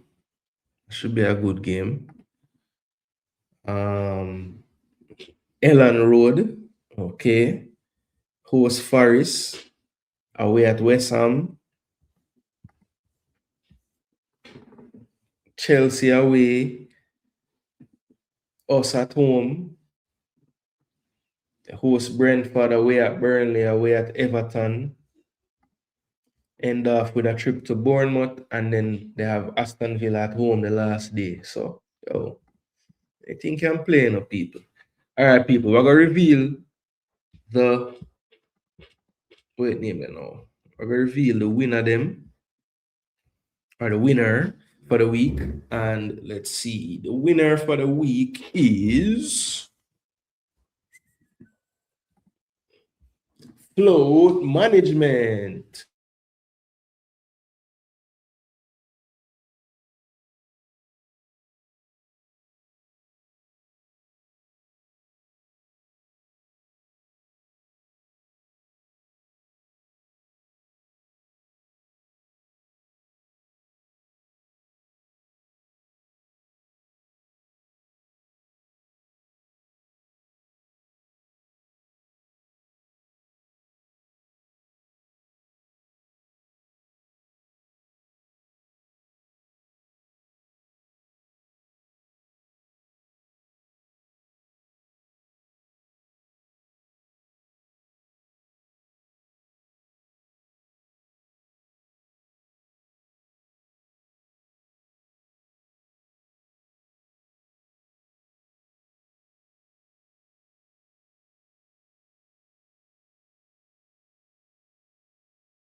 Yeah, people. Sorry about that. Sorry about that. So yeah, float management win it all, people. 5-5 was a tough week picking for everybody, you know, man. Wasn't that the greatest at all? As you can see, only 5 correct picks was enough to win the title. It did have 2 correct games, so float management got the let's see, float management got a 2-1 Newcastle over Tottenham, so good pick there. And he did pick the 1-0 Liverpool over Sunderland game as well, and that was enough to get him the win. Duckland was in second place, 4-6 on the week. He got the 2-1 Newcastle game as well, and he predicted the 3-0 Man City over Fulham. So that was getting him that second place buys all alone. And then you see 3 tied with a 4-6 with 1 correct game. Those 3 that tied were Jaguars, Apache, and CK. They would have been the ones to tie this week. So kudos to those people that played for sure. And let's move along now to the donkey of the week, people. And honestly, there's really no need to reveal the donkey, you know, because the donkey of the week is the person that you have been looking at all night on the damn screen. So Jason Gooner TV, people, the host of the damn show, had the worst picks for the week, people. So, you know, anytime Arsenal does not get the job done, there's a chance that just the whole week and everything just throw off.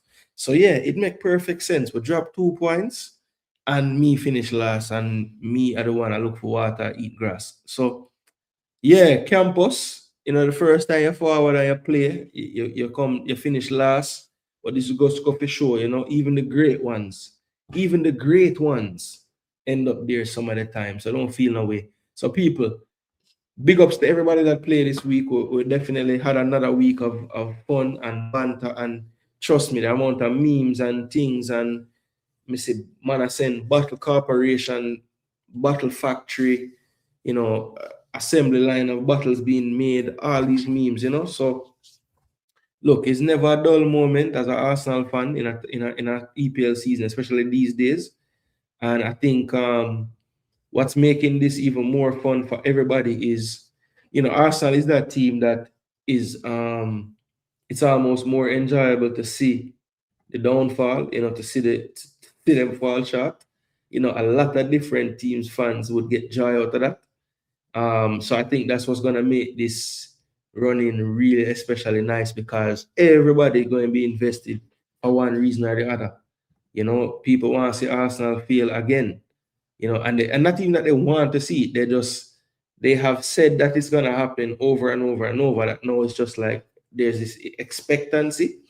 So the minute we drop a couple points here and there, have a few bad results, and City wins and wins some more, trust me, people are just gonna say, yeah, we knew this was gonna happen. So people say that the Arsenal fans are freaking out.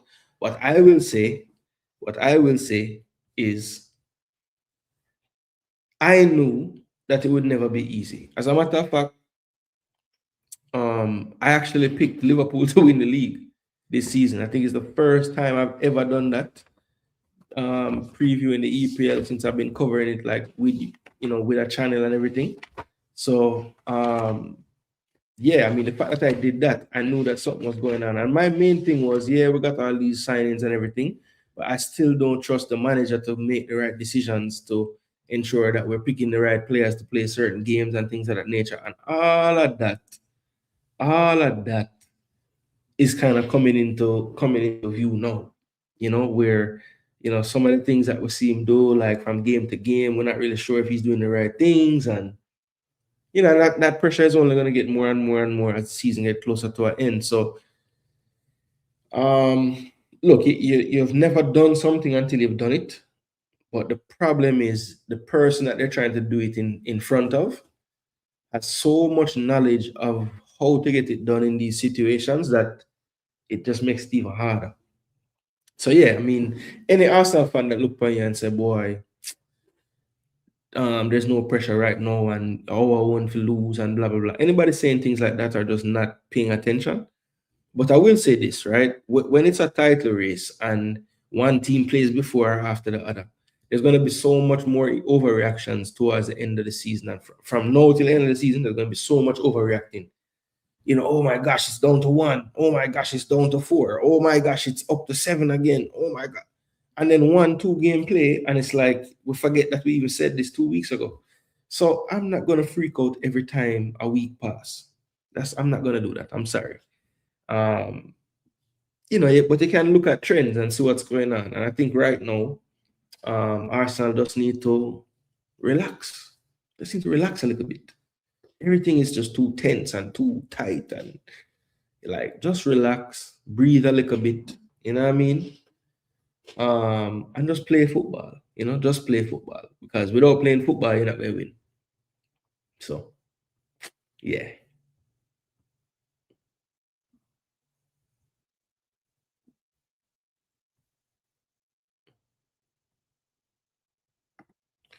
I asked because I bet if the team failed to qualify like last year, everybody and their mom would be doing videos cursing the GFF government and players. Well, to be honest, a part of that is the blame is twofold, because some of that blame need to go to the viewers. Because I think the people that make content, they're not in the business to make the content for nobody to watch. So if they make 10 videos and 5 of them is like kind of bashing something, and 5 of them is just bigging up things and giving facts about things or whatever, not really bashing anyone or going against anything, and the 5 that he's bashing or she's bashing something gets more views, that's gonna lend them to wanting to do more negative videos. Yeah, I think some people are just attracted to it, like the viewers. For sure. Big up Pristine. What go on? Winston are dead with laugh. We have to go watch your U17 stream to get educated on the players. Yeah, man. I had some decent knowledge just from asking around, picking up certain things. At the very least, knowing where the players play and stuff. There's only one player that I still don't know exactly where he was playing. So I know Ball Pre did a show last night, Jagans, that somebody that was really in tune with the team and the selection process and the camps and everything was on the program, and they kind of went through each player and spoke about. So I need to go check on that one player. I called him Shorty Malcolm on stream, and I hadn't heard anybody call him that, but I heard Kerry, who was on Ball Pre, mention that nickname as well. So I guess that's something that somebody else had seen and said already as well. But I said it live on stream just in the moment, just saying, that's who he reminds me of, the way how he plays. Why don't Arsenal fans learn? It's fandom, my brother. You have to support your team. Arsenal yet to pass this part of the EPL, so how can you just say relax? Not a none. And yet I am nervous. Yeah, look. I mean, the only reason I'm not nervous is because we have been here before. Like we have been here before, like in the race. And we've been in worse off positions than this, and we've been in better positions than this. So it's just, I mean, what's the point? Okay, yeah, I'll do that at the end, Jagans, for sure. No, we won't. We don't have harder games than you, though. Listen, Arteta most likely to lose them. Yeah, man, not a fan. Me know. I figure that's what you were saying, Pristine. Yeah, man, you win, man. Somebody had to win this week. It was a doodle week. And I'd say pressure. Drink.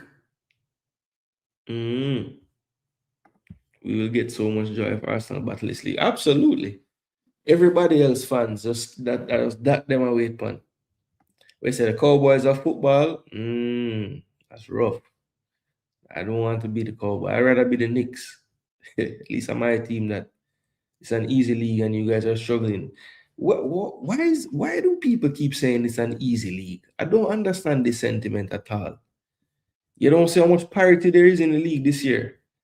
And you don't see how close, a team that's in 15th win 3 games and they're up into 7th by the end of that.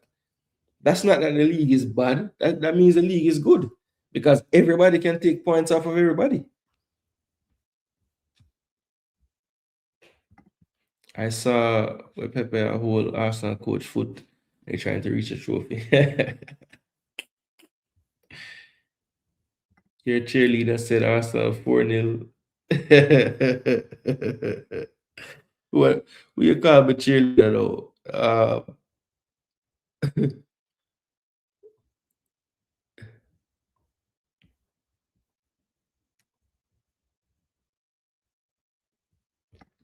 Yeah, man. The game, all the game them are go pivotal. No man, Conrad, a years of practice, my brother. Oh, Flavor Max. Yeah, man. Flavor Max and Ty need to do a podcast together. Yeah, man, the two most, them no matter what happened, them are gonna tilt them glasses for make it seem like somebody make Arsenal lose. It's never Arsenal why Arsenal lose. Yeah, man, it's years of experience, Conrad. If me didn't make content, in my crash out years, then yeah, maybe we would have gone viral already. Who knows? But through me seen so much, me seen all of these. I've seen the wins and I've seen the losses. Many Arsenal fans nowadays never seen no wins. So all them have to think about is every time we never do it. I've actually seen us do it. So maybe that's why I can handle it with a bit more grace, I guess. I don't know. Last season we won the league and you guys said it was an easy league. Hence it's a scrappy league. Oh, all right. Well, that whole easy league thing, I never subscribed to that. I mean, I know that was a sentiment out there, but I think that's not something that people say when they're upset their team didn't win. Like, oh, your team won. It's an easy league. Nobody challenged them. Well, you can't hold it against the team that won. that no one challenged them. That's not their fault. You know what I mean? So I don't buy that. I don't buy that at all. I mean, I feel what they're saying though, Winston, because I did see people saying that, but I never agreed with that ever. All right. So look, we reveal the weekly prediction, reveal all of that. I'm gonna run out of here in about 5 minutes or so. So before I head out, let me do this. Let me pull up something on the screen here because Jagarns asked for my take on it, and I have no problem giving a take on this. So let me see if I can have the photo that has both yeah, here we go. So this, I believe, is gonna be the new home and away kits, right? Let me see if I can put this on screen for you guys. And I'll just give my 2 cents on it. I know I saw some content today about it, and some people might have been a little upset.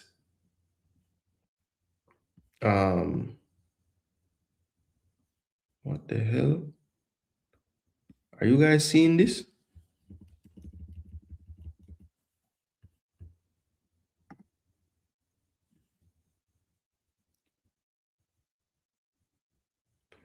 Okay, so it's actually showing on oh no, it's super small.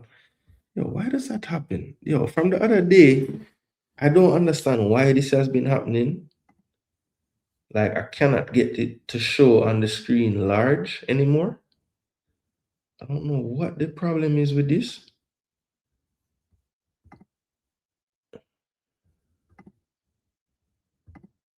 Yeah, I don't know why this happens. All right, hold on. The way I was able to bypass this the other day was I have to do this. So do that.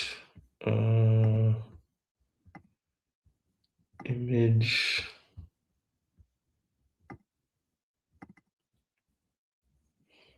All right, cool. Now you should be seeing it properly now. All right, so that's the photograph, right? So it can't go full screen. All right, I don't really want this in the background though. All right, yeah. So that's the picture, right? And this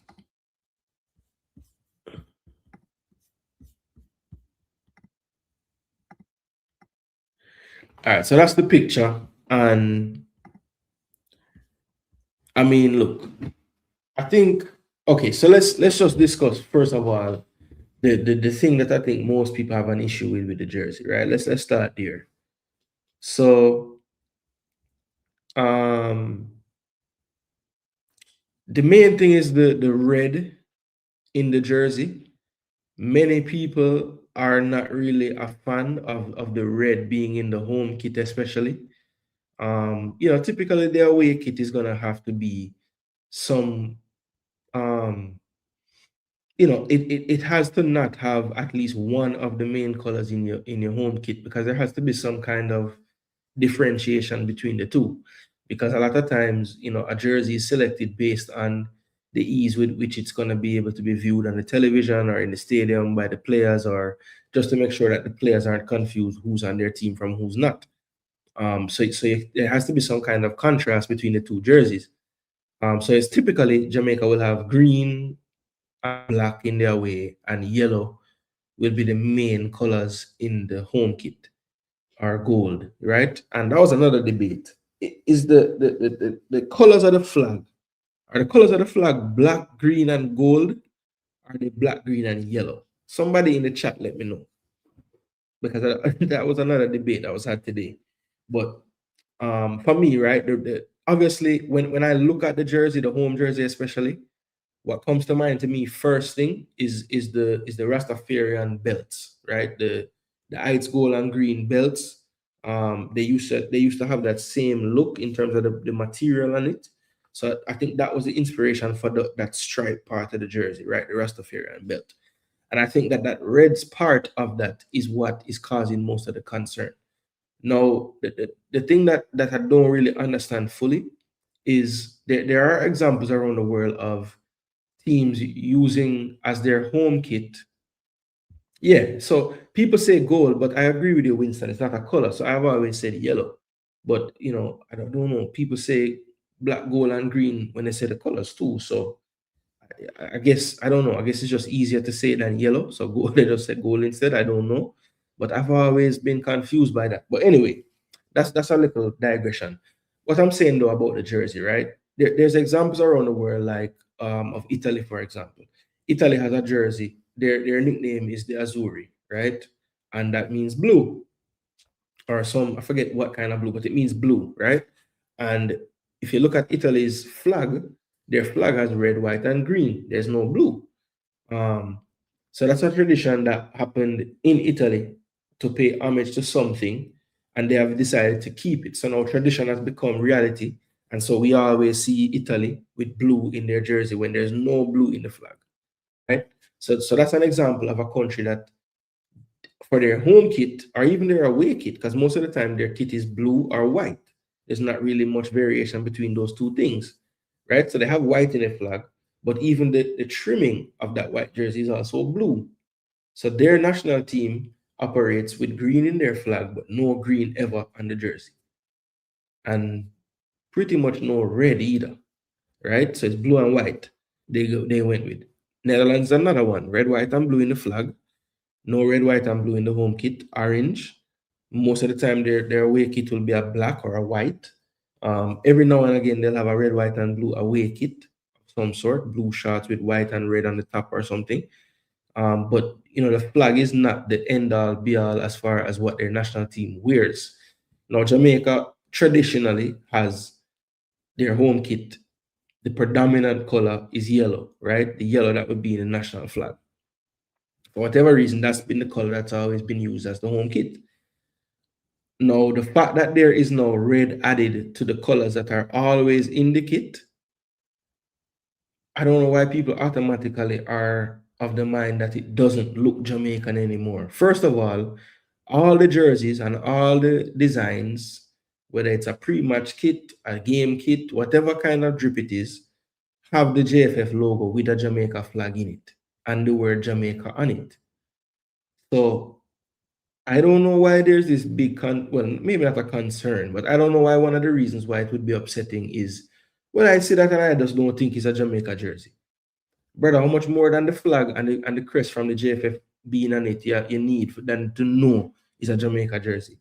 And then furthermore, adding red to a jersey that has yellow and black as the main colors, with again the crest or the badge of the JFF and the flag linked to that badge,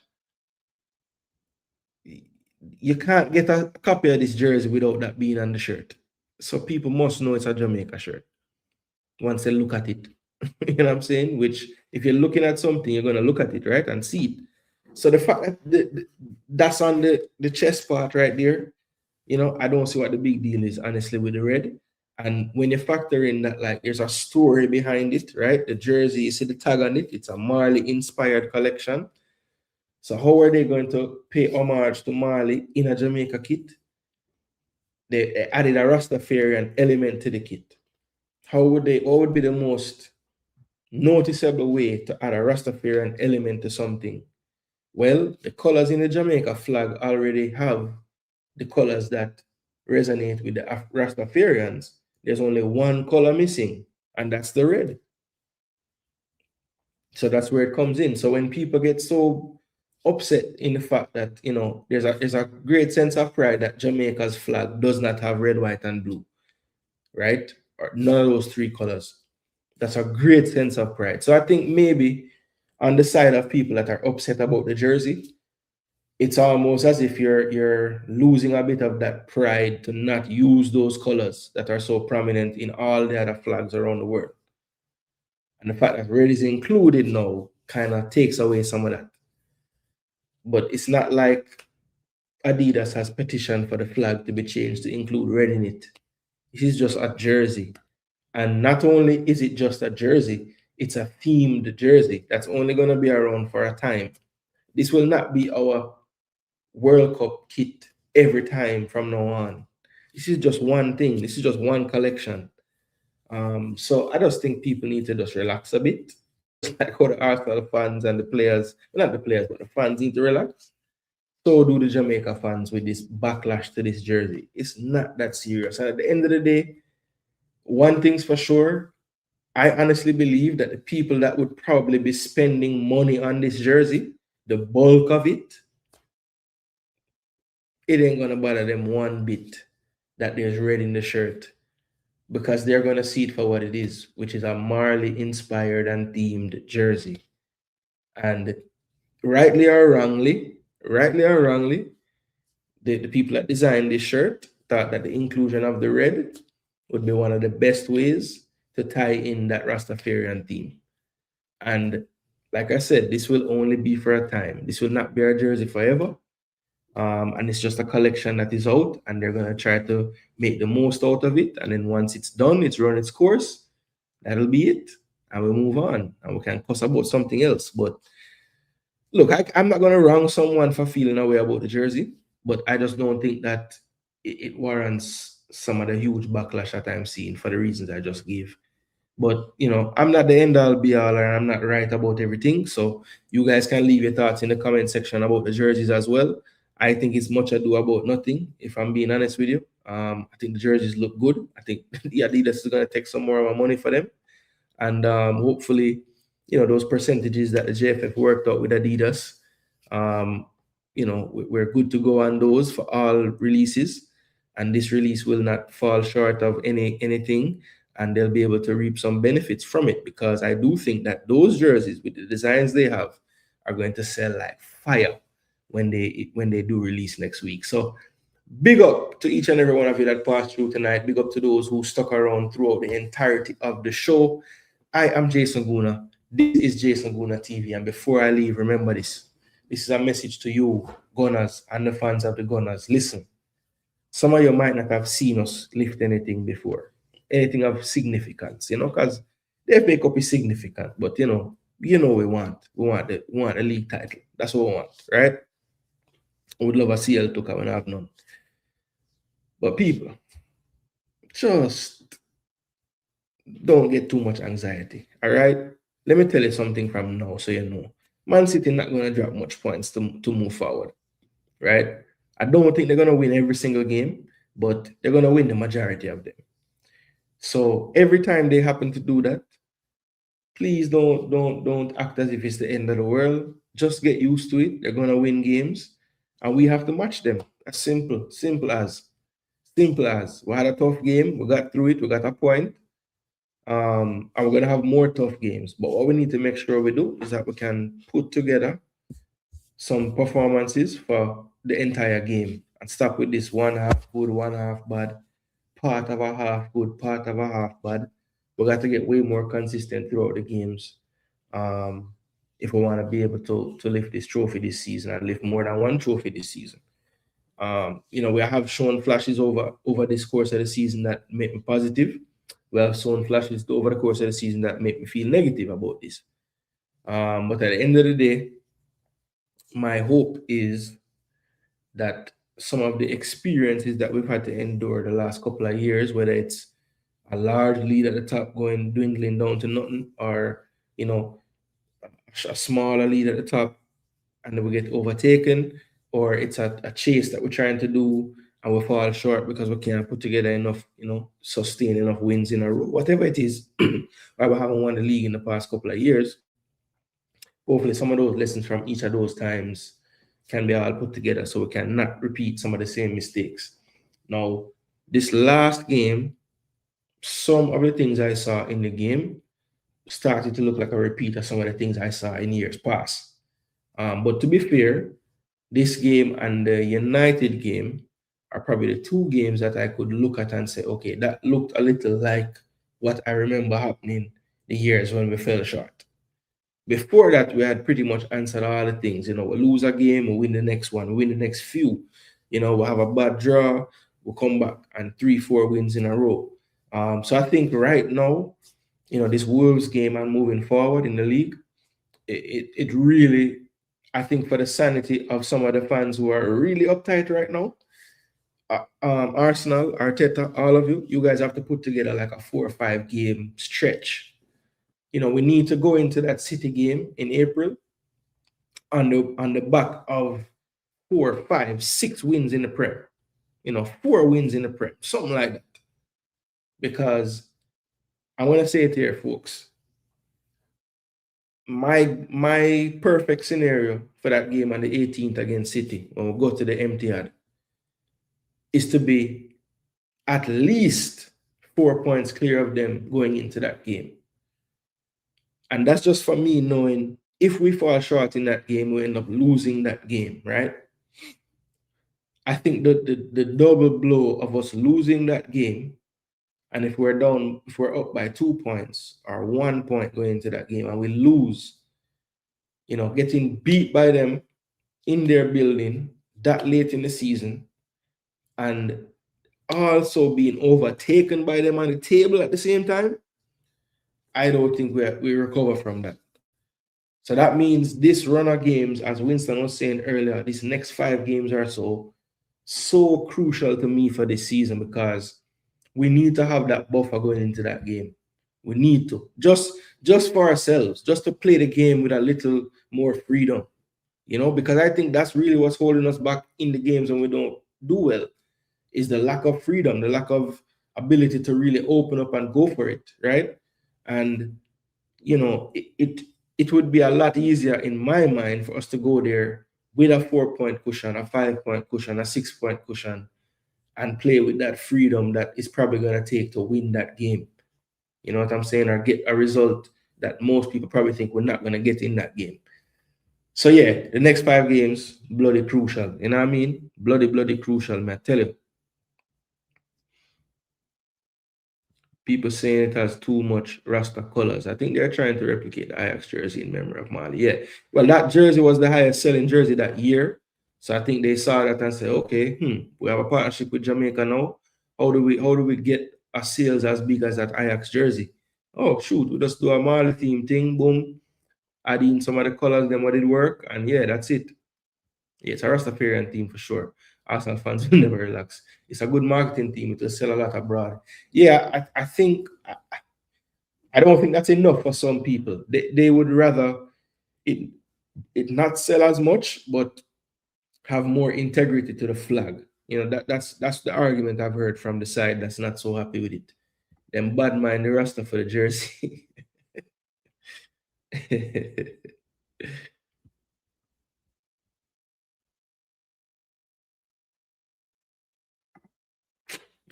Yeah, that's a bit much. I heard even mother take today about that, but I don't think that we're repeating on my platform, to be honest. Jason are the only fair and balanced Arsenal fan. I'm one of the few. I'm one of the few. I know there's a lot of diluted ones out there. I know a few more still, Plus the red, gold, green colors are synonymous with JA to some extent. Yeah. Jaguars to those that kind of embrace the Rastafarian culture, it is. But to those that kind of don't really see it as something that integral to Jamaican culture, then they have a different feeling. So it really kind of, to me, it kind of show up like your own biases and prejudices.